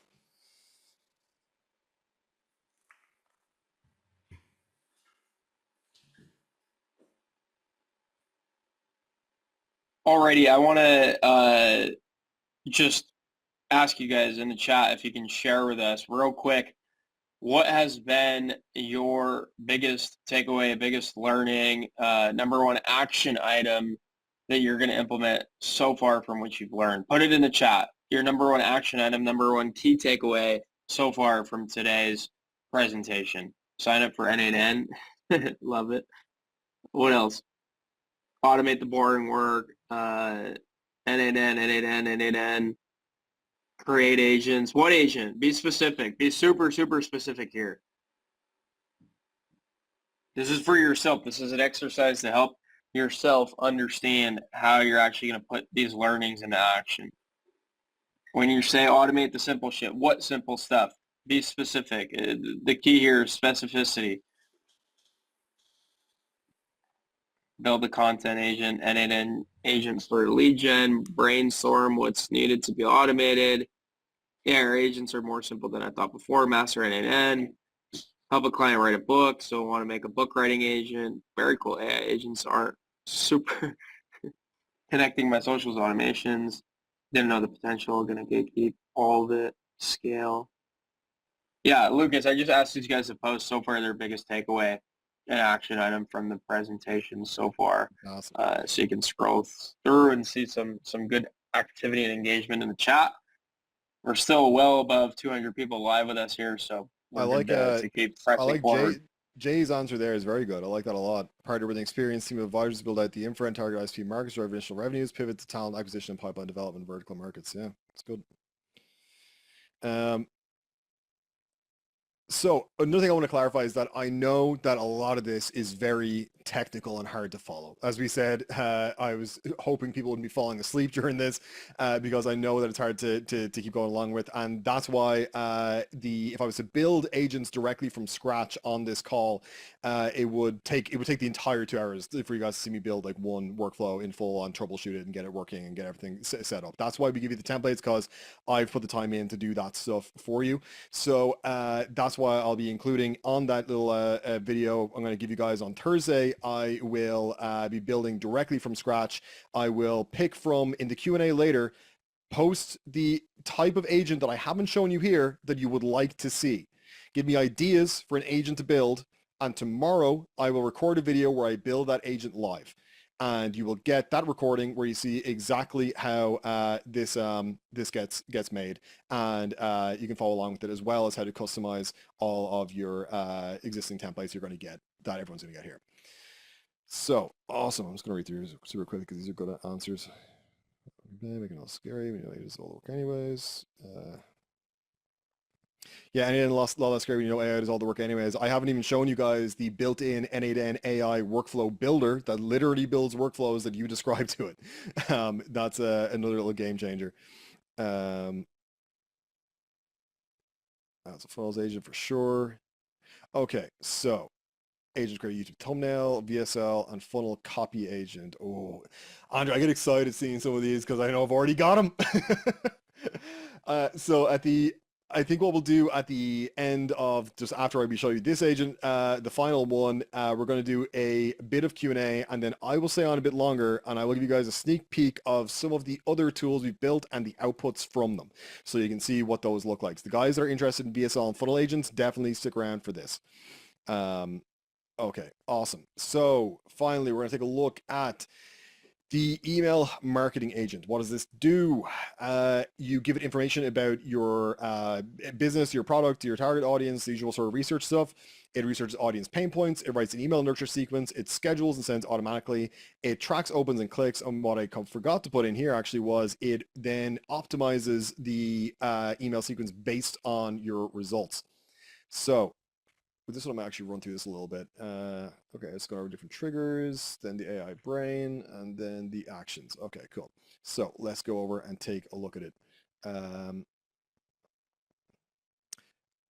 Actually, yeah, so someone there in chat want to actually answer super quick because this is something that I do want to clarify. Please just how to master N8N and these flows. This presentation alone won't be enough. I'm ready to master this. Yes, that is true. 100%. You will need to, if you want to get really good at N8N. From everything we give you on this call and after this call and my video you'll get on Thursday, you will be able to run these agents and templates yourself 100%. But obviously, if you wanted to say run an N8N agency where you were building the stuff for other people, you would need to do some more study. And so what are the best ways to learn that? Well, we do teach that inside of AIAA. We have a full automations agency course that just launched in which I have a massive section about N8N from beginner to expert, exactly how to build flows, everything involved in that. Aside from that, there are some good YouTube creators I would recommend checking out to take a look at. Nate Herc is great. Big fan of Nate Herc, and big fan of Nick Sarayev, who's a good friend of mine. Let's take a look at our email marketing agent. So let's see what this does. So as you can see here, we've got the typical setup that we've seen for these so far, which is the first thing we need is content ideas and research. You can also copy and paste these between N8N flows. So if you want to use the same research agent, you want to just edit the prompt once, get it perfect, you can copy and paste these between each of your flows. So the trigger for this one, just because of this, we're on this call, is just when clicking execute workflow. So when I click this, it'll run. Oh, wrong one. When I click this one, it'll run. And essentially what this does is this researches content ideas. And if I open this, we are going to be creating a pre-call email flow. So if you are someone that is running a a funnels and VSL agency or anything like that, you'll know what this is. When someone books a call on your calendar, they probably shouldn't only hear from you on the day of their meeting, right? So what we usually do is we set up an email sequence that will educate them about who you are. We will give them detailed information about your service, case studies, examples, why they should turn up on the call, essentially. So that's what this does. We do the initial research, then our email sequence writer writes it, and then I'll explain what happens after that. And this is the first area where I'm going to talk a bit about when you shouldn't automate things and why sometimes it might not really be possible to automate something. And I'm going to go into that in a moment. So let's just start this executing, and we'll get into it now in a second. So while this is, you've seen what this one does, it does the research, you know what that looks like. So I'll just talk a bit about other stuff as this is going on. The email sequence writer is trained on writing using, and Andre, you'll know who this is, the Jeremy Haynes hammer them strategy methodology, because I'm a big fan of Jeremy's content. He's does videos about his email sequences and how they work. So we have taken that information and we've taken the structure of the emails, and this is now an agent that is trained to write email sequences based on that methodology. So this is just a bunch of different information. Now it's customized again to, I'm imagining I'm writing this for, someone who is booking a call with me for AIA or something. And this tells the sort of objections to handle, how it should prioritize the different types of content, when the emails should be sent, all these sort of things, how to write this, the email structure, everything you need to write an email. Then our user prompt, telling it to write a complete value dense email sequence. Here's the research provided. The parameters are, it's a 72-hour window. The frequency is 6 emails a day for a total of 18 emails, different times to send that. All this sort of stuff, context about the brand, my voice and style, and some mandatory elements that it has to include. So that will run after it gets our research, which again, we're using Perplexity. You can see here, it's making a bunch of Perplexity calls to get information about the different topics we're going to talk about. And I've even given it our exact website URLs, so it'll get information from there as well. Now, what does this do then? It creates a Google Doc and then it sends us a message letting us know that the email sequence is written. Now, ideally, what I would love is for this to automatically be scheduled in a sequence in ConvertKit. ConvertKit, MailerLite, Beehive, any of those, they do not allow you to make sequences programmatically. You cannot do it via their API. You cannot do it via an MCP tool. You cannot automatically create an email sequence. But for this use case, that is not a bad thing. Because when you're creating these emails, you are going to want to edit them. You're going to want to go through and add your own personalization. You're going to want to tweak things. You're going to want to make sure that everything is accurate as to exactly what you want to be talking about when you're with your prospects before the call. So this essentially will tell you, hey, these are created, it's done, it's good to go. Go put it in ConvertKit. And then you will add it to a sequence in ConvertKit, literally by copying and pasting, and you will have something like this by the end of it. So it's a fully written email ready to go, and you will just add your next emails and go through and make sure these are all correct and accurate and ready to be sent. Now, the next part that comes into play, though, that we can automate that is pretty cool is optimizing that email sequence. So I'm going to let this keep running, and I'm going to go down to the flow below, which you can have multiple flows in one overall workflow, by the way. You don't have to all just do one thing. You can have like multiple actions taking place separately from each other, right? So what does this do? On a schedule, which is, I think, every 2 or 3 days, I have it set at, what is it? I've set it at 3 days. Every 3 days, this will get all of your sequences from your recently sent emails and your sequences from ConvertKit. Then we will get the metrics for those emails. Then we will format these to be sent to our AI agent. We will get our original email sequence, and then we will send it to an analyzer and improver agent. So what that does is it actually looks at the email metrics. We've given it some target benchmarks, and it looks at our current email sequence. It scores the sequence based on the overall health of the metrics.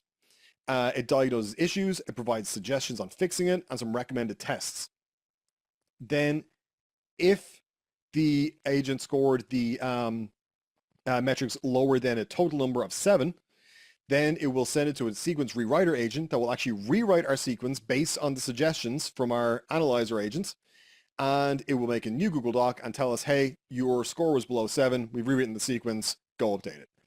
And you will go and update your thing with that. That is so annoying. It will go and update you'll go and update with your new improved sequence. So this is a way to consistently over and over again improve on your email sequence and improve your call booking or people that show up, the number of people that show up to your calls based on the number of people that are booking. If the emails you write are getting better over time, if you are constantly improving on them based on the metrics you're getting. Now, this could also, if this, say your overall metrics are really good, say that like everyone's opening the emails, everyone's reading them, everyone's responding, it's all going great, then it will automatically stop the flow and you won't get any message. But if you suddenly get a message out of nowhere in Slack saying, hey, this is your email sequence is performing poorly, fix it, here's the rewritten one ready to go, then you know to obviously go and update your email sequence. I'm hoping this is not a Cloudflare issue and that the AI agents are, yeah, there we go. Okay, good, we're good. So now it's writing the email sequence. That'll take a little while to do. And then that will finish off there. For an example of what those email sequences look like, here's a full 37 pages written by AI.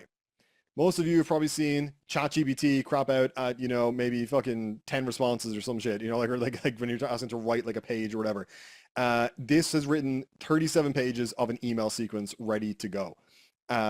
So can you imagine how long it would take you to write 18 detailed emails like this, to actually sit down and write 37 pages of a Google Doc? And this isn't even the largest document that we have created using AI. I'm going to show you one in a little bit that is approximately 74 pages long, made entirely with AI. Is it possible to use this for e-com email marketing? Oh, you have no idea. I will show you that after this. We have automated a ton of this sort of stuff. So yeah, this is essentially like a huge amount of your time completely handled. And again, it's not even that it's just doing it once, it's writing it really well the first time, and then it's actually looking, how am I doing? Is this like, are these emails getting open? Do people actually like these? Are these providing value? No, let me rewrite it. And it just rewrites it to make it better. And then you try that one. And then three more days later, you'll get a thing back. It's going to say to you, hey, it was not any good again. Here's a new one. Do it again. And then you'll hear nothing for a while.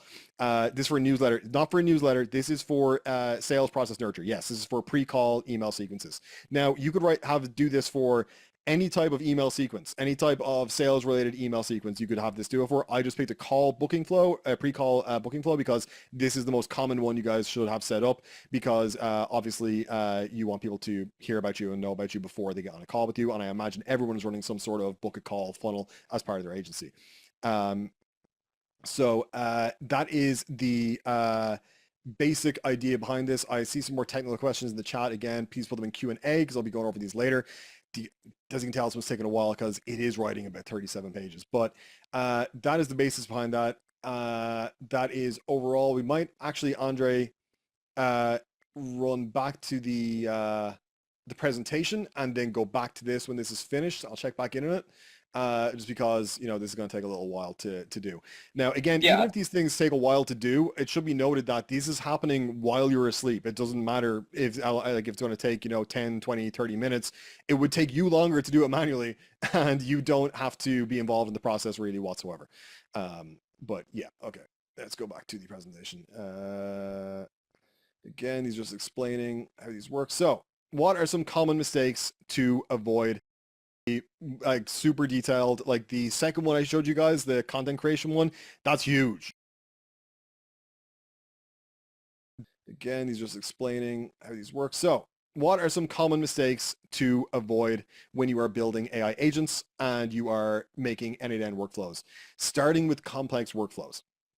Not everything needs to be like super detailed. Like the second one I showed you guys, the content creation one, that's huge. You do not need to build that, right? You need to start with how do I automate my email responses in Gmail? That can be 3 nodes. That could be like a trigger for an email received, an agent replying, and then a notification that lets you know it replied. That can be something as simple as that. There is no reason for you to go jumping into straight away those huge, massive ones, going crazy with it. I think that of the ones I showed you, the one that I would mess around with the most, because I think it's the most straightforward to follow, is the lead gen agent. And I would argue it might actually be the most powerful in terms of moving your business forward, because it's doing outreach for you on autopilot. So start with some simple ones first, right? In AIAA, I actually created a bunch of tutorial flows. They are flows that actually teach you N8N. So as you're going through, it's explaining every single thing about N8N, how it works, and each one is broken into a different process. There's about 15 of those. Skipping the testing phase. Always run manual tests for automating. Catch errors for the reach prospects. You do not want to have any stuff go live. You do not want to, for instance, have a workflow that emails your prospects automatically, and you accidentally spam your entire email list with messed up messages, and they think that you're dumb, right? It's something that you definitely have to avoid. It's something I think everyone does at some stage. You will probably make a mild mistake like that. I did it the other day. I think I accidentally cold emailed a head of sales at Google. But it's something that you should always test manually yourself first. 3, using generic prompts. The AI is only as good as your instructions. Invest time in learning how to prompt. So as much as I often use AI to write prompts for me, I very often, if it's just a simple process, I will still write the prompts myself and tell it how it works. So I think the email sequence is created. I actually just got the message in Slack, so that part's done. That's cool. So I got a message in Slack with a link to our new email sequence. There we go. It actually gives us the send schedule as well. Email 1, 2, 3, and again, that's 38 pages, all done for us while we were talking on this call. The next one, I'm just going to start running this one. We're going to run the schedule trigger, and this is the improver flow that we were talking about. So if I just run this one runs much quicker. It's going to get our broadcasts. It's going to format them for the AI agent. And, we got a little error there. Okay, so you guys are going to see how we are going to fix an error inside of N8N. So what is the problem here? I can't determine which item to use. This is a common issue. So I'm going to type first, and there's our metrics. I'll explain more about that in my longer video you'll get if you turn up on Thursday. So that's the only way you're going to know how to fix that. But you will get small errors like that, and over time you will learn how to fix these things. As you saw, I knew exactly what to do there, and it only took me seconds to get that flow back on track. Back to the, just make sure this is running properly. This has got analyzed and improved the email flow. Yeah, prompting. Prompting is something that you should spend time getting good at. You can test this easily yourself now in ChatGPT. I want you guys to go to ChatGPT today and do what I described when it came to giving it context. That is a good example of how you can get better at prompting. Say you want an AI that creates a prompt for you about making YouTube videos. Go to YouTube, look up how to script the perfect YouTube video, get 3 to 5 videos, get the transcript of those videos, save them as text files, upload them to ChatGPT, say, help me create a perfect prompt to write perfect YouTube videos based on the information in the attached documents. That is an example of how you have AI write good prompts. But your self-writing prompts, it's about learning how to speak to AI. It has its own language. You have to realize that when you're talking to AI, imagine you're talking to an employee who knows nothing about your process in your business. He is coming in fresh out of high school. He has no idea what to do or how to do anything. So for instance, if you were to tell that guy, hey, I want you to go create a cold email campaign, but you haven't told him he has got to log into Instantly and he's got to create the campaign, he's not going to know what to do. So you have to tell the AI, hey, you got access to the Instantly MCP, so you can interact with Instantly, use that to create the email campaign. It's about giving it direct instructions and telling it everything it has access to and what it can do. So here is a challenge for you guys. Identify your first agent. Pinpoint a repetitive task that consumes 1 to 2 hours of your time every week. This is an ideal candidate for automation. This is a question I get asked a lot from students as well. How do I know when it's time to automate something? If it's a task you are doing nearly every day or on a very regular basis that is low leverage, that is not moving your business forward. It's not a sales call. It's not your overall business direction. It is, just something that is an annoying, boring task you have to do. That is something you should try and automate. You should invest 10 hours in automating that 1 to 2 hour task if you never have to do it again. If you can wipe that task completely off your plate and never have to spend those 2 hours again doing it because you spend 10 hours automating it, that is a good candidate. Explore N8N. Dive into the N8N platform. Familiarize yourself with its visual interface and basic nodes. There are a ton of free tutorials available online, and of course, we have our masterclass for this inside of AIAA. Define your strategy. Articulate your ideal customer profile for lead generation or specific content themes for your marketing agent. So I'm sure Dan talked a bit about finding your ICP and niche and things like that.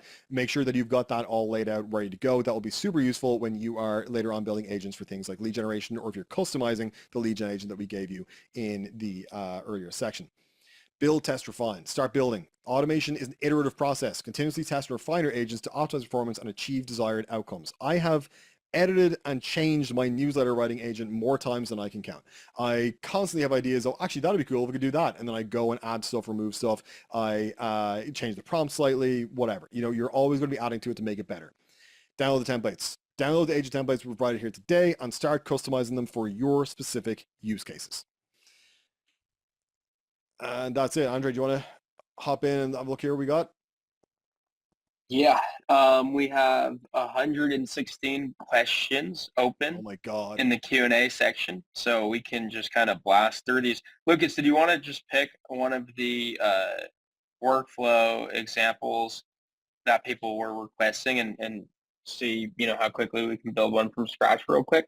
Yes, for sure. So let me see. I assume I opened the Q&A panel. I'm actually going to briefly stop sharing so I can take a look at Zoom. Oh my God, yeah, this is a crazy amount of questions. Right, let me read through these. Blah, blah, blah. So I'm going to answer a few of these off the top of my head. How do you connect AI when you work on a lot of internal systems with clients? I do CRM such as RevOps consulting and spend my day inside their HubSpot and Clay, etc. That's from David. Yes, this is a common question. If you are doing automations for other people, you very simply will need access to their accounts. Now, you can connect to accounts in N8N either via the 400 plus different nodes they have. So for instance, there's HubSpot nodes directly integrated into N8N. You will just need to be able to log into their HubSpot account. Otherwise, they can give you an API key, and you can do most things via the API in N8N.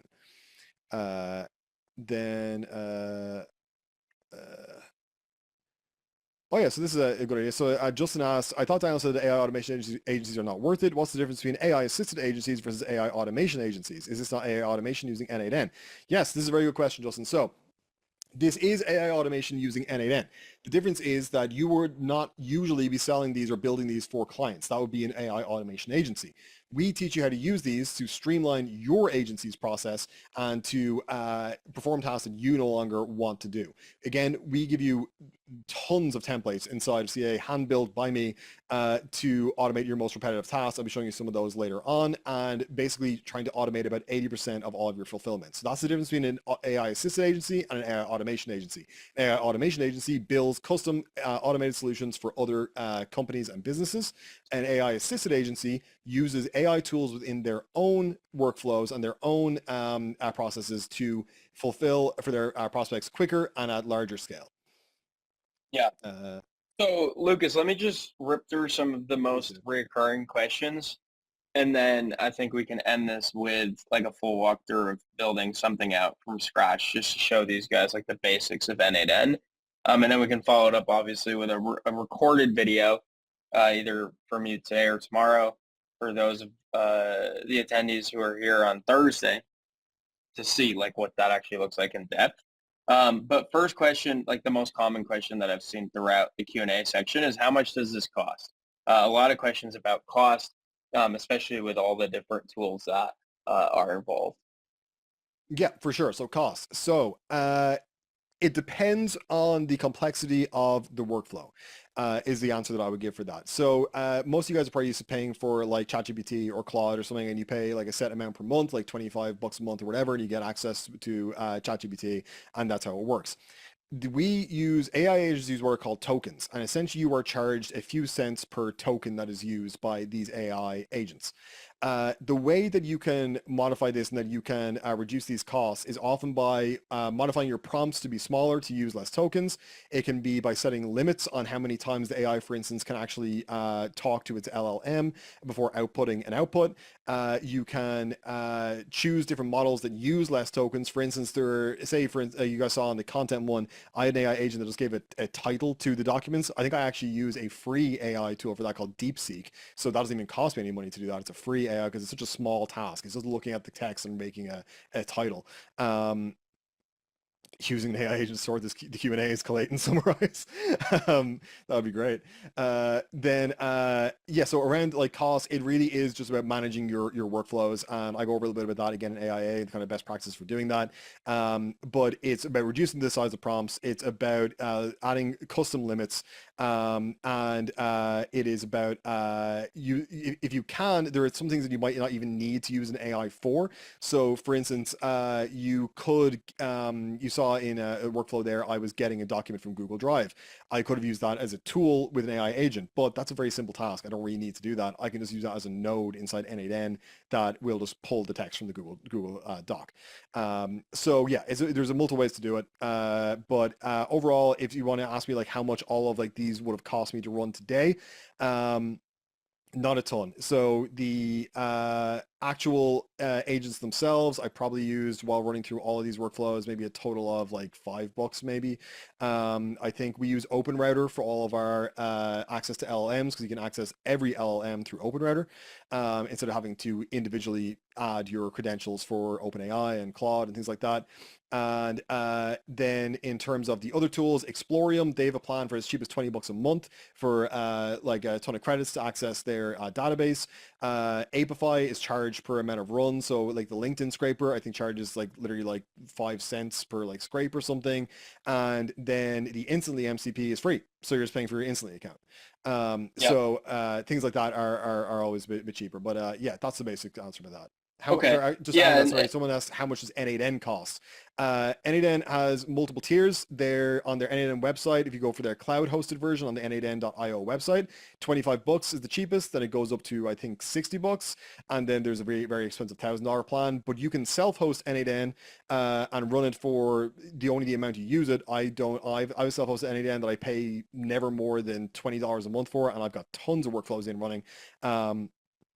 But that is essentially how we'd run that, and I also explain how to set up your own self-hosted N8N inside AIA.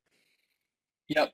And on that same note, a lot of the recurring questions were along the lines of like, do they need subscriptions to all the separate MCP tools, which you kind of just answered, and like, how do you manage the APIs with the supporting nodes? It's pretty much like the Explorium, Apify, Instantly, these different nodes that you're using in some of these different workflows require obviously an account, like a Google account would be necessary for Google Docs to be created, or a Slack account would be necessary for the Slack message to be sent to you, right?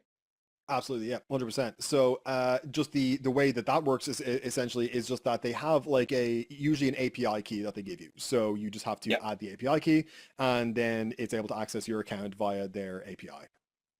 Okay, cool. And I saw some comments about this in the chat, but yeah, pretty much what I've been doing throughout this entire presentation is extracting the chat and questions and summarizing them into like overarching common theme questions. So this next one is like, how do you create the actual prompts? Because each step within those N8N workflows you're showcasing have their own prompts. Yeah, so the prompts, if it's I like to say there's like two types of prompts. There's flexible and there's rigid. Flexible are the ones that you give to an agent that is got access to tools and is doing something, like it's accessing the Instantly MCP or it's accessing the Explorium MCP. In that case, all I do is I don't actually use AI for that. I just think, how would I tell someone to get this information? So I would say, hey, you have access to your Explorium MCP. You use this to get contacts and data and enrich leads. use this to get information on the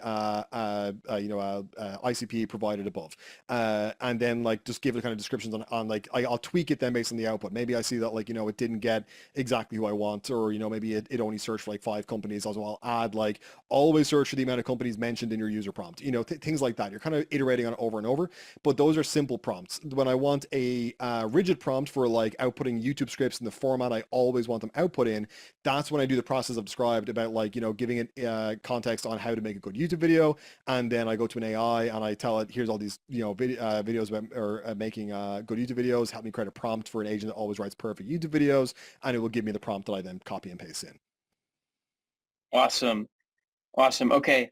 Another question that came up quite a bit is why N8N, and how does this also play into Manus, which is obviously something they heard a lot about from Daniel, and also other solutions like Make or Zapier. Like, do they only need Manus? Do they only need N8N? How does that all kind of fit into what you showcased here today, and also knowing some of the stuff that Daniel teaches? Absolutely. So I'll start with N8N versus Make versus Zapier.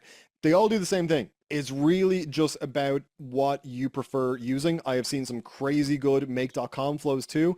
Zapier is a bit more rigid, but we still use Zapier a lot. I like Zapier for very simple, straightforward automations.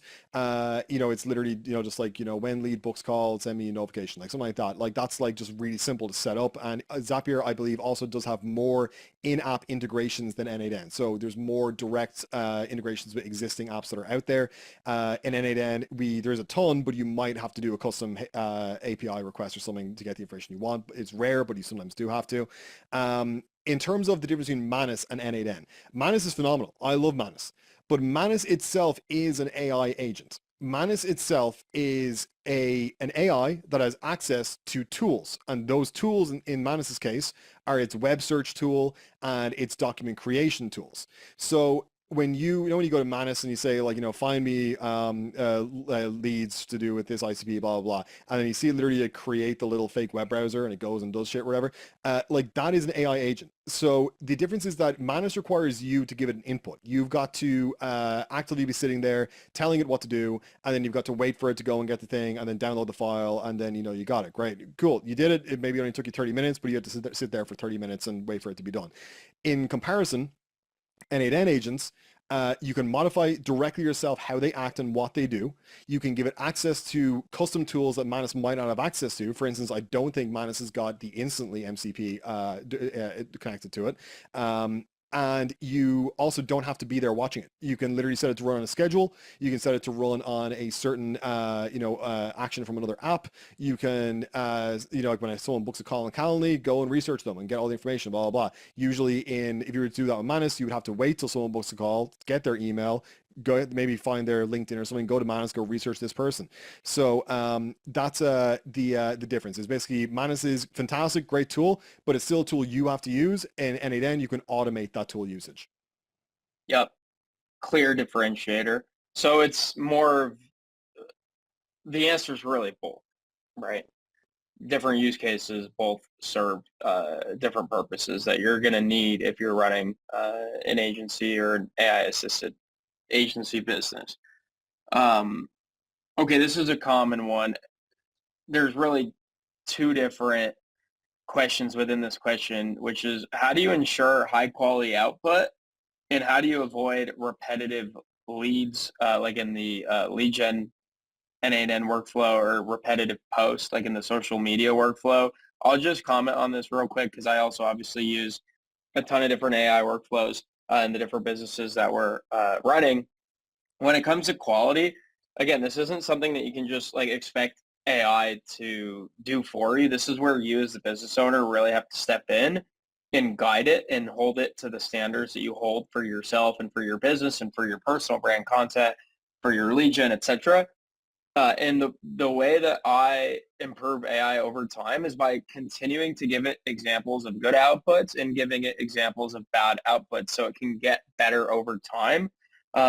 So it's all about context. If you give it more context, if you give it more examples, if you give it a more in-depth or a more specific prompt, it's going to give you a more specific or a higher quality output. And if you tell it not to repeat itself, or if you tell it not to prospect the same leads as you've already prospected, you just have to tell it these things, and you have to be super direct, super specific, and super rigid with the input that you give to AI. Otherwise, it's just going to hallucinate. You probably hear this word a lot in the AI space. The AI just hallucinated and it kind of screwed up. It's because you didn't give it proper directions. And so AI really thrives when you give it specific instructions and when you give it actual examples of what you're looking for, both as a good example, but also as a bad example. And this happens just from consistent usage. Yep, 100%. Perfect answer. Yeah, I totally agree. It's really about iterating, giving your own context and your own information. You will like you need to know what a good output is. So like for instance, if you have an agent that writes VSLs, you need to know what a good VSL is. How will you know otherwise when it outputs a VSL if it's good or not? You know. So you need to have your own context. You need to have your own understanding of what a good kind of output looks like, and be able to provide that information to the agent in order to do that. Um, I'm just looking through the questions here again. Was there Yeah, another part of Lucas, that? another one. Yeah, another one that's similar to this is like, how can I give it proper context of my brand? Like a lot of these guys run agencies and would want to use these agents we showcased, not just for themselves, but also for their clients. So is it really as simple as duplicating the agent and giving it context of the specific client that they're Yeah. using it for? And like, how do you recommend they approach that? Yeah, pretty much. Yeah. So the for yourself, the way that I like to usually train AIs on me, whether this is, you know, how ChatGPT's got a memory and remember stuff about you, I regularly will go back to it and go, hey, just to tell me what you know about me, and we're going to update this, and I'll update it. But the way that I do it is that I ask the AI to interview me. I say, ask me questions about me and my business, ask them one by one. And someone earlier mentioned Whisper Flow. I've got a tool that I press a button on my keyboard and I just talk and it types perfectly what I say. So I will literally have a chat with the AI just back and forth with it interviewing me, and I give it more information about me. And I might tell it, like, ask me like 20 questions, you know, and it'll go through all those 20 questions and I'll give as detailed answers as I can. And then it'll give me like either a report at the end about me, or it'll just save that to its memory. And now it knows more about me. And you can do the same with your clients based on the publicly available information about them. You can straight up just copy and paste. So if you can get sales call transcripts, you can get information, you can just copy and paste it all to big AI and get it to summarize it. The way that we go in detail, and someone mentioned it in chat, my boy Jay talked about RAG workflows. I'll explain what that is in a moment. But there are more complicated ways to give AIs access to essentially what are databases that have information about your client or yourself or writing styles and things. So say, for instance, you wanted to create a searchable AI chat that you could ask any question about a business, like, you know, what was the revenue for Q4, and it would respond. You would use something called a vector store to do that. And it's essentially a database that you can fill with information about your client or yourself, and then the AI will pull information from that based on the questions that you ask it. So there's tons of ways to do it, but the easiest way, have AI interview you, get your business context profile from that interview, and copy and paste that into your system prompt. Tell it this is everything about me. Awesome. Awesome. I saw a Let's few people asking see. about making an agent from scratch. We said we will do that in a moment. The reason I didn't show you guys me building these agents from scratch is that that would have taken longer than 2 hours, and we had to get through a few of these. So I wanted to give you guys really good workflows. I want to make sure they were all tested and perfect, ready to go. So that's why we didn't just go from scratch. But I will show you now in a moment when we've gone to the Yeah. question. Yeah, we still have 180 some people on here. Let's just spend the rest of the time, however long it takes, to build an agent from scratch. I think Sick. that'll really tie everything together here. Um, but I just want to say thank you to everyone for being super engaged. Like this was the most engaged live presentation I think I've ever been a part of. I mean, the chat is absolutely on fire, and we have literally 163 questions in the Q&A window. I tried to distill them down to like common themes and questions that you guys had um, that were like recurring and whatnot. And one of those recurring questions was like, okay, how do we actually do this from scratch? Because we came prepared with 3 different templates and pre-built workflows, like Lucas just said, would have taken a lot longer than 2 hours that we presented on today, just to show you what AI and what these workflows and agents are capable of doing in your business. But we also want to teach you the fundamentals and the basics so that you're able to not just take these templates and copy them into your business, but also be able to create similar agents for your own unique use cases to solve the different bottlenecks in your business. But I just want to thank you all for being super engaged, for hanging on for at least over 2 hours at this point, calling in from all different locations throughout the world. I know it's a really late time or early time in the morning for some of you guys right now. And as a business owner, doesn't matter if you have access to AI. It doesn't matter if you have access to this sort of education. What really matters is your willingness to show up consistently every single day as a business owner and to implement consistently and ruthlessly, because that's really what's just going to drive results. It's like we could sit here and talk all day. You guys can be wowed and impressed and maybe even overwhelmed by the capabilities of AI and the things we presented on today.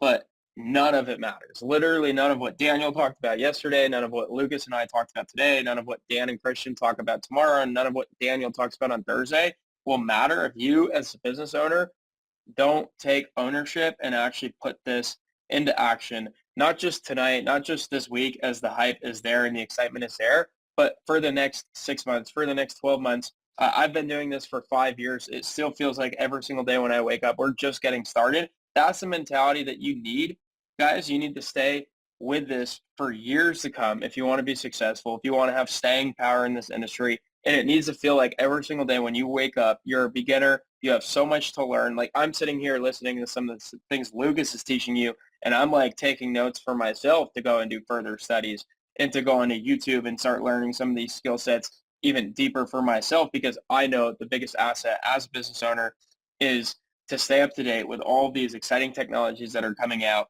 and to treat every single day as a business owner, even having all the success that I've had in different various businesses, as a fresh start, as I'm a beginner, as I have a lot to learn, as I'm just getting started with this.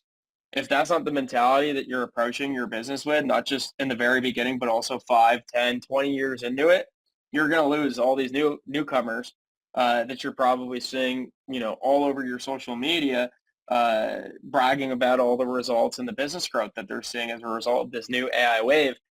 But the question I always distill it down to, and that you guys should also ask yourself, is why not me? If all these other people are experiencing and thriving and benefiting from this new AI wave, then why can't you?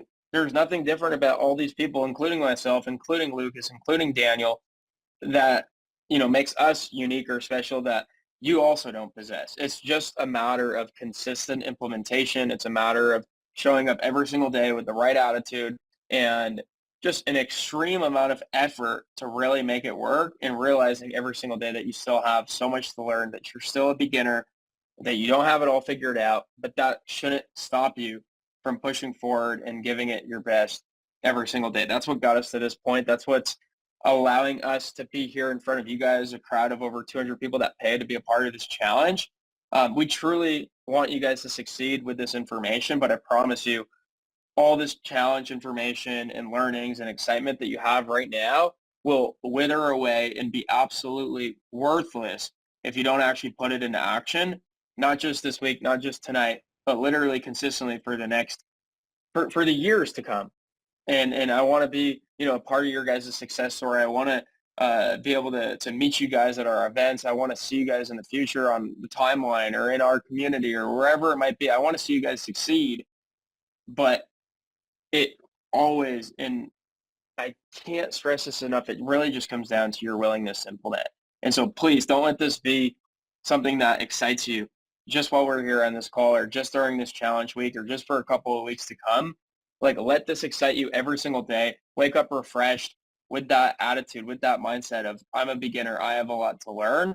And I promise you, you'll have a lot of success. 100%. Andre is absolutely dead on correct. As someone else said there, progress over perfection, absolutely. And it is just about staying at it. Just keep doing this stuff every single day. Dan has probably talked about this before. He's probably mentioned this to you. He has I always love this little graph of like nothing happens for the longest time, then it all happens at once. And that's literally how it always goes. You will just keep plugging away over and over again and trust that it will eventually work out. You will start seeing major results. And you can just, there's no limit to genuinely what you can learn, what you can do. As I saw someone saying they were surprised I learned all this in about 6 months. Yeah, like it's like I would say that like N8N specifically learned in 6 months, but there was years before that of messing around with AI tools and like not making anything really from it. Just it was a fun thing I enjoyed doing. But eventually, you kind of put all the kind of the work in, you combine all that together, all those little things you spent, well, I'd say up for hours messing around trying to set up little tools and things and all that, I thought were a waste of time. All that work eventually comes into play, and that knowledge comes into play, and you end up making something really cool out of it that actually is very beneficial, and that is something you guys can Yeah. use. Yeah, So and I also do want to say I commend all of you guys not just for being here for the 2 hours that we're presenting, but also for investing, right? Because when new things emerge in this industry and with this AI wave, like the worst thing that you can do is think to yourself that you know everything or that you don't need to learn or you don't need to innovate and you can continue doing things the way you've always done them. But you have to understand this concept in business, which is what got us here won't get us there, right? We have to consistently reinvent ourselves. We have to consistently find new ways to innovate. Otherwise, we become very quickly, especially now in the AI wave, like way faster, way more quicker than before, we become super irrelevant. So the fact that you guys are not just investing your hard-earned money into a challenge like this, but also your hard-earned time, right? This is like late afternoon. If you're East Coast, this is when you could just be like taking a back seat and relaxing and chilling. You guys are actually investing your time into learning these things and equipping yourselves to become some of the most formidable business owners in the space for years to come. So give yourselves a pat on the back for that, but don't let that, again, let you get complacent or comfortable and not actually follow through and implement, which is the most important thing that I have to say about all of this challenge is don't let it wither away. Actually put it into action and implement, because this is just a start. But you're here. You're already in the 1% of business owners that are investing in this stuff and seeking out the knowledge. But be in the 1% of the 1%, the cream of the crop, by actually putting this into action. And for sure, if you do that, you'll win. But Lucas, if we could do something relevant for like e-commerce agency owners. I've seen a lot of those guys in the yes. chat. I mean, we did show them a complete workflow on how to build and create email sequences and email campaigns for their clients, which is like the most valuable workflow for e-com agency owners. So if that's not good enough, I don't know what is. But if there's anything else relevant, maybe like designs or creatives, or even just like researching a brand that you just signed as a client using AI, something simple that we can show these guys. Okay, I got some cool stuff. So first of all, I would like to see just in the chat who here is doing anything ecom email related. It was asked a few times. If you are, just put a 1 in the chat. I'm gonna pull something up while that's happening. Okay, cool, awesome. We got a few ecom email guys in here, right? Now, of you guys, how often do you have to write from scratch your email flows for the welcome flow, the abandoned cart, all those ecom email ones, right? Every time, every time. Yeah, 100%, right? So imagine that you sign a client, right? And you immediately are thinking, oh, okay, now I got to start doing the research. I got to look into who they are. I got to find out about them. I've got to start writing each of the different flows. And now imagine that all that time is completely handled for you by this agent that researches the brand, and then writes every single flow, your welcome flow, your cart abandon flow, your checkout abandon, your browse abandon, your post-purchase, your site abandon, your win-back flow is written for you on autopilot, and it is placed into your Google Drive folder for your client, and you get a message for it, all done. So you no longer have to worry about writing accurate, good, what's called email flows for your ecom clients. You use a form to give some information about the brand name, their website, their industry and niche, or the existing client, any personalization notes, things like that. And this does it all for you automatically. See, sometimes I use train GPTs to write those emails for ecom. That's what most people do. You still have to sit there and type, write me the welcome flow for this. Here's the brand name, blah, blah. In this, you fill out one form and all your flows are handled for you and it's completely done for you. So then on top of that, maybe you regularly have to write campaigns. So now your ecom email campaigns are automatically written for you as well. And the other thing you most likely have to do is you've got to create a content calendar. That's handled for you as well. And that's created for you inside a Google Sheet with fresh new ideas on different content emails to send at different times based on holidays, based on things coming up, anything like that is all handled for you. Now, another thing I wanted to show you guys is I saw some things saying that, oh, this is all super technical and this is very hard to learn. Totally get that. I totally understand that a lot of this seems very daunting.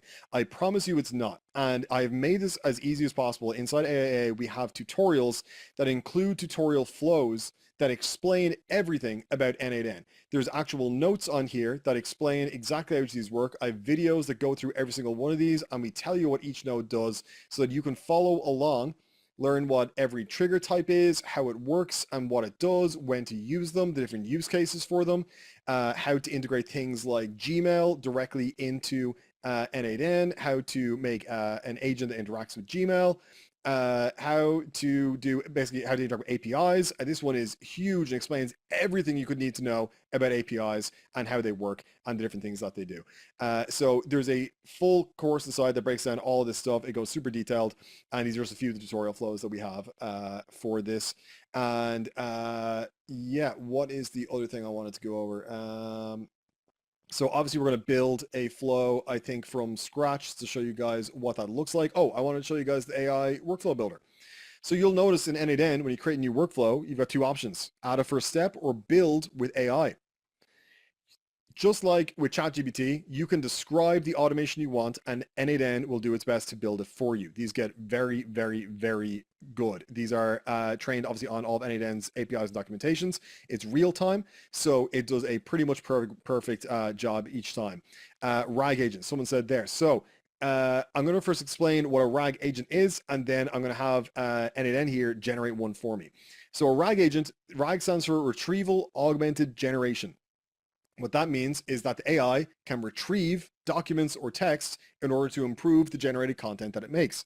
So essentially, as I mentioned before, say you wanted to add make an agent that you could chat about your company data with, you could make a vector store filled with your company data and connect that to an AI agent connected to a chat node so that when you're like, hey, how many leads did we get in March, it will search that vector store database, find the information, and tell you.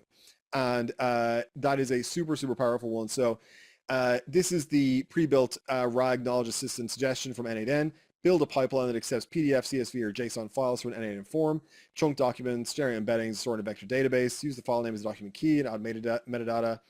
It's actually really complicated. You don't actually have to describe it that in detail. But I'm going to send this and you guys can see how the N8N AI builder works. It works, as someone said there, like Lovable and Replit, very similar. You know how you describe something in Lovable or Replit and you want it to build and you see it build it? This was the same thing. So this is categorizing the prompt. It's getting the best practices. It's searching through the N8N nodes. It's thinking about how it's going to make this. And this will do it for you. What about finance and dashboards? Dashboards you would build using something else, but you could, like Replit or Lovable actually most likely, but you can connect N8N to those. And I'll talk a bit about that as well later on. Is this like Cursor? Kind of, yeah. Like how in Cursor you describe the app you want to build and starts building it. Same sort of thing. You describe the workflow you want and starts building the workflow. So you can see here, it's searching nodes, getting node details, it's thinking a bit more. And this is going to start placing nodes on the canvas and then it's going to start connecting them up together. So let this run. There we go. See, it's placed all the nodes. And now it's going to start linking them.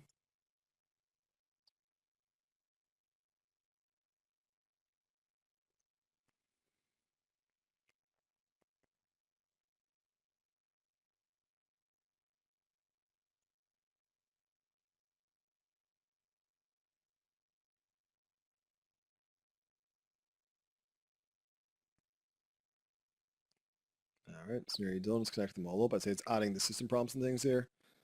Horizontal versus vertical for the workflows, any difference? No, I'd say it's either just whatever you prefer. Generally, they go horizontally, but like you can place ones on top of each other like this, no problem. Um, so it's updating the vector store, retrieves the tool parameters, blah, blah, blah. And what's cool is it actually tells you what you got to customize in the end. You'll see now, yes, the clearer your prompt, the better the output, 100%. So it's going to tell me complete these steps for executing your workflows. Store from responses, not a valid Google Drive file. So I've got to select a Google Drive file, update Google Sheets document ID, and store form responses. So you can actually just delete that. We don't really need to store the form responses, but it's something you could do. So I'm going to explain what these two things are, right? This first one, I'm just going to delete this. Don't need this. Let's tidy up the workflow. So it starts from a form. You upload documents to a form. If I double click this, you can see that we've got is a document upload for the knowledge base, upload PDF, CSV, or JSON files to add to the knowledge base. The document file is a file type, and then these are the different file types that are accepted, PDF, CSV, or JSON, and then you can give it a name for the document. Then from here, these are just going to be setting our information and giving us some specific instructions. And then we've got a vector store, which, as I said, this is basically a database that your AI has access to. This will be putting your files into the vector store. It'll be called knowledge base documents. And then down here, we've got a chatbot, which has the same vector store connected to it so that you can ask it questions and it will respond based on the information that you upload to it. So I don't know if I've got a test file that I can actually use for this or not. Give me a second. I'll see if I can find something. Just a basic PDF or JSON. Actually, I think I scraped a bunch of Fazio's, I think I scraped a bunch of his tweets the other day that I can use. I've got a data set of Fazio's tweets somewhere here. Blah, blah, blah. Or, I'll give it a PDF of some sort. Let's just give it,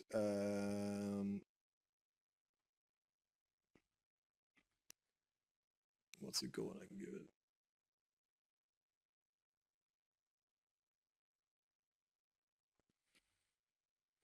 You know what? Actually, I'm going to give it a document about ListKit. So because I have that saved here. So let's execute the workflow. We get a little pop-up. Can everyone see this? And actually, make sure you can see this. No, actually you can't. Okay, let me just reshare my screen. Sorry. Step one, share. Okay, stop that. So when I click execute workflow, you see here, upload documents. So I'll choose the file. I've got one in here called ListKit somewhere.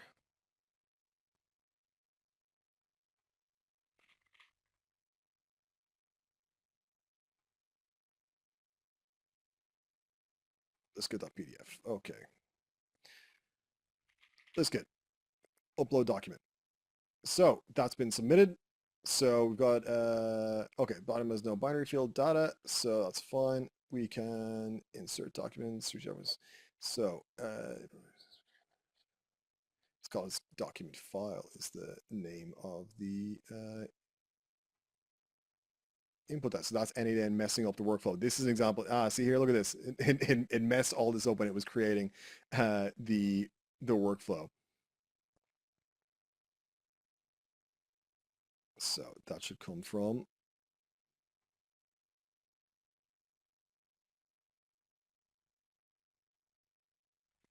here. File name should come from here.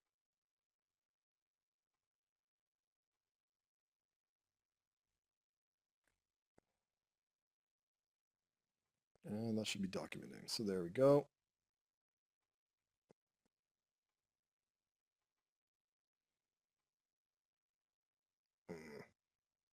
Okay, so what's the issue we're getting here? So if you don't know, you can ask any AI and it will analyze the error and tell you.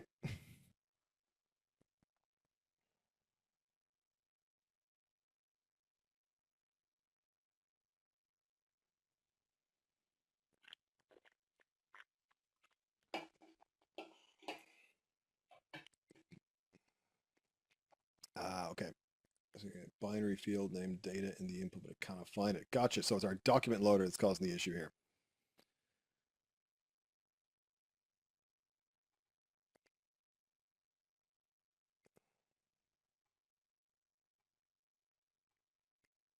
Type of data is binary. That's correct. That was a binary field. So data, it's actually called document underscore.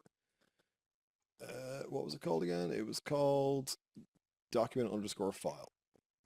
So that should be the name we're looking for. And let's try run that again. And there we go. So now we have put that file into our database, into our vector store. So as you can see, even N8N that built this workflow can make mistakes. Now we should have our, this should be set up correctly now. Yes, these are our knowledge base documents. We've told it what's in here. Search knowledge base for relevant information for uploaded documents. Use it to find answers to user questions. Our knowledge base chatbot is just told you are a helpful knowledge base assistant. Your role is to answer questions based on documents that are uploaded to the knowledge base. Use the vector store tool to search for relevant information. Site document name, blah, blah, blah. Right, so let's see how this works now. Let's try typing in. Tell me about Liskit. And you see it's retrieving the vector store, and it's getting that information from the vector store. There you go. Liskit offers a done-for-you cold email system designed for client extension students. This includes private sending, multi-subscription packages start at this, blah, blah, blah. I think it's an outdated document, Andre, but there you go. You got the answer back. This information comes from a document titled The New Way of Doing Cold Email 2025. So as you can see, that's for if you wanted to directly use this to help you answer questions.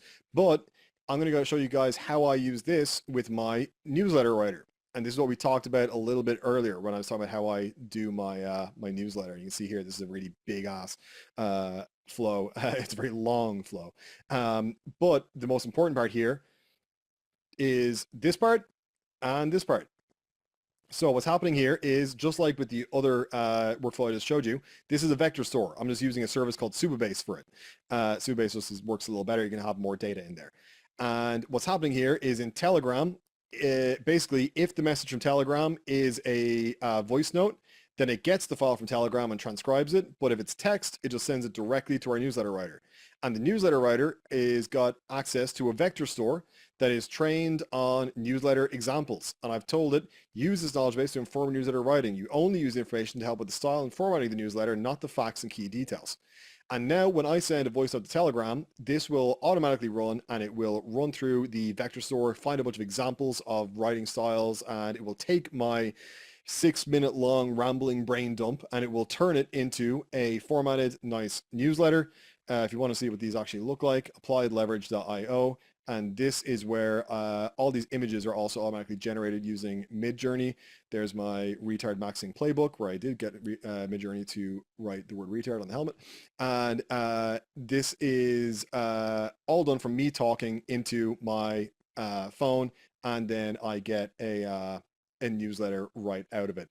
That then sends the part that I automated then was take the contents of this newsletter and write me a prompt for Midjourney to create a cool feature image, and then it sends it to an unofficial Midjourney API, and it gets me a bunch of different options to choose from. I always get 16 different images to choose from in responding to me in Telegram, and then we schedule it in Substack, and I edit then, and I publish. And that's how you can basically automate what I think are genuinely good newsletters, because they are, again, based on my actual ideas and findings and thoughts and stuff, but they and edited by me.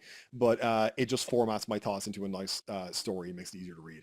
So that's just an example then of how you can build workflows pretty quickly in N8N. As you can see, the AI workflow builder is good, but we still have to fix it. So you still need a little bit of knowledge of N8N, which is what we kind of teach you guys to do.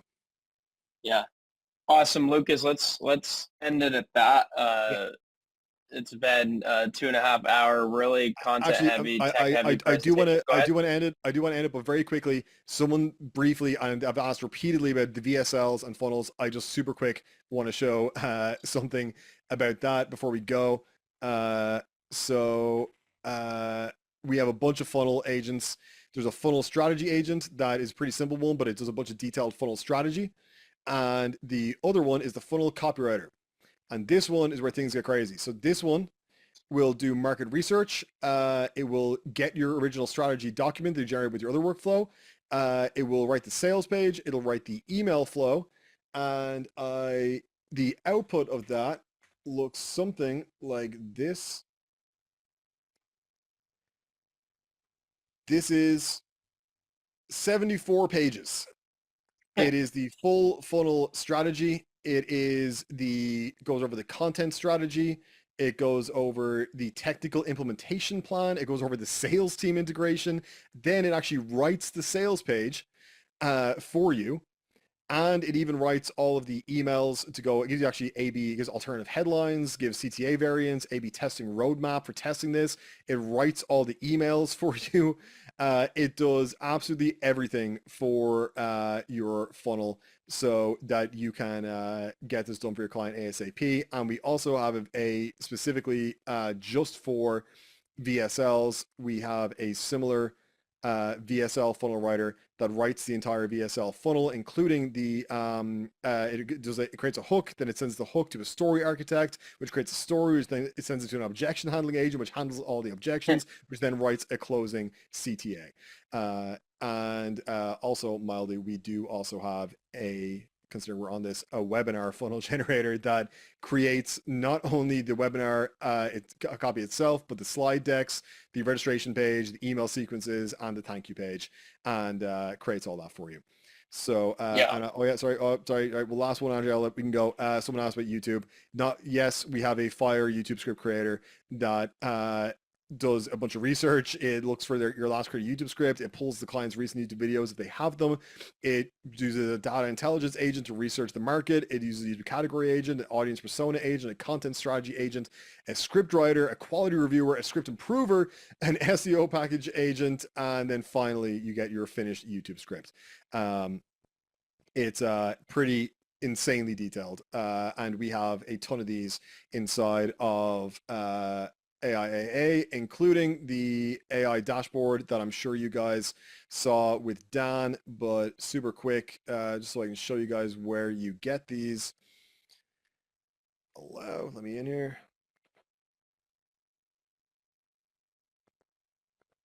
So this is the AI dashboard that I'm sure Dan already showed you guys, but not only do we have the workflows in here, categorized, and you can download each of them and you can go in and see how they work and set them up. But we are adding AI agents directly to the dashboard, so you won't even need to learn N8N if you don't want to. Yep. Yeah, so we'll show more of this on Thursday. Obviously today we were just scratching the surface, and what we're going to actually send you home with from this challenge and from today's presentation is obviously the Gamma doc of the presentation, the recording of this entire call, so you can stop it and go back and revisit some of the different sections and really understand the details of AI agents and N8N and all the things that Luke has covered, as well as the templates to the three agents that we showcase on this call, specifically the lead gen agent, the email marketing agent, and the content creation agent. And then again, if you show up on Thursday, we'll go a lot more in depth on how you can get access to, what is it now, over 50 similar agents, Lucas, for all the different use cases that we were just briefly showcasing there. Yep, something like that. And we are constantly adding new ones and coming up with new kind of ideas and suggestions. You can actually suggest workflows you want as well inside Client Ascension. There's a little form you can fill out for specific workflows you'd like to see, and we work on adding those as well. Awesome. Well, thank you, Lucas. Thank you, everyone else, for being here. Like I said, this all really comes together on Thursday, and so please make sure you spend the time to show up to Daniel's final presentation on Thursday. It's just 2 days from now. Myself and Lucas will be on there as well, so you'll see us again. Dan and Christian also have an insane presentation for you guys that goes deep into lead gen and sales, two more, obviously, core components of running a successful business. Because to do client fulfillment work, like we showed you some of the AI agents, to do the client fulfillment work, you actually need clients to do the fulfillment work for, and that's what tomorrow is going to be all about. But on Thursday, it really all comes together. So whatever you do, show up on Thursday. We'll love to see you again, answer more of your questions. And yeah, we just thank you for being here.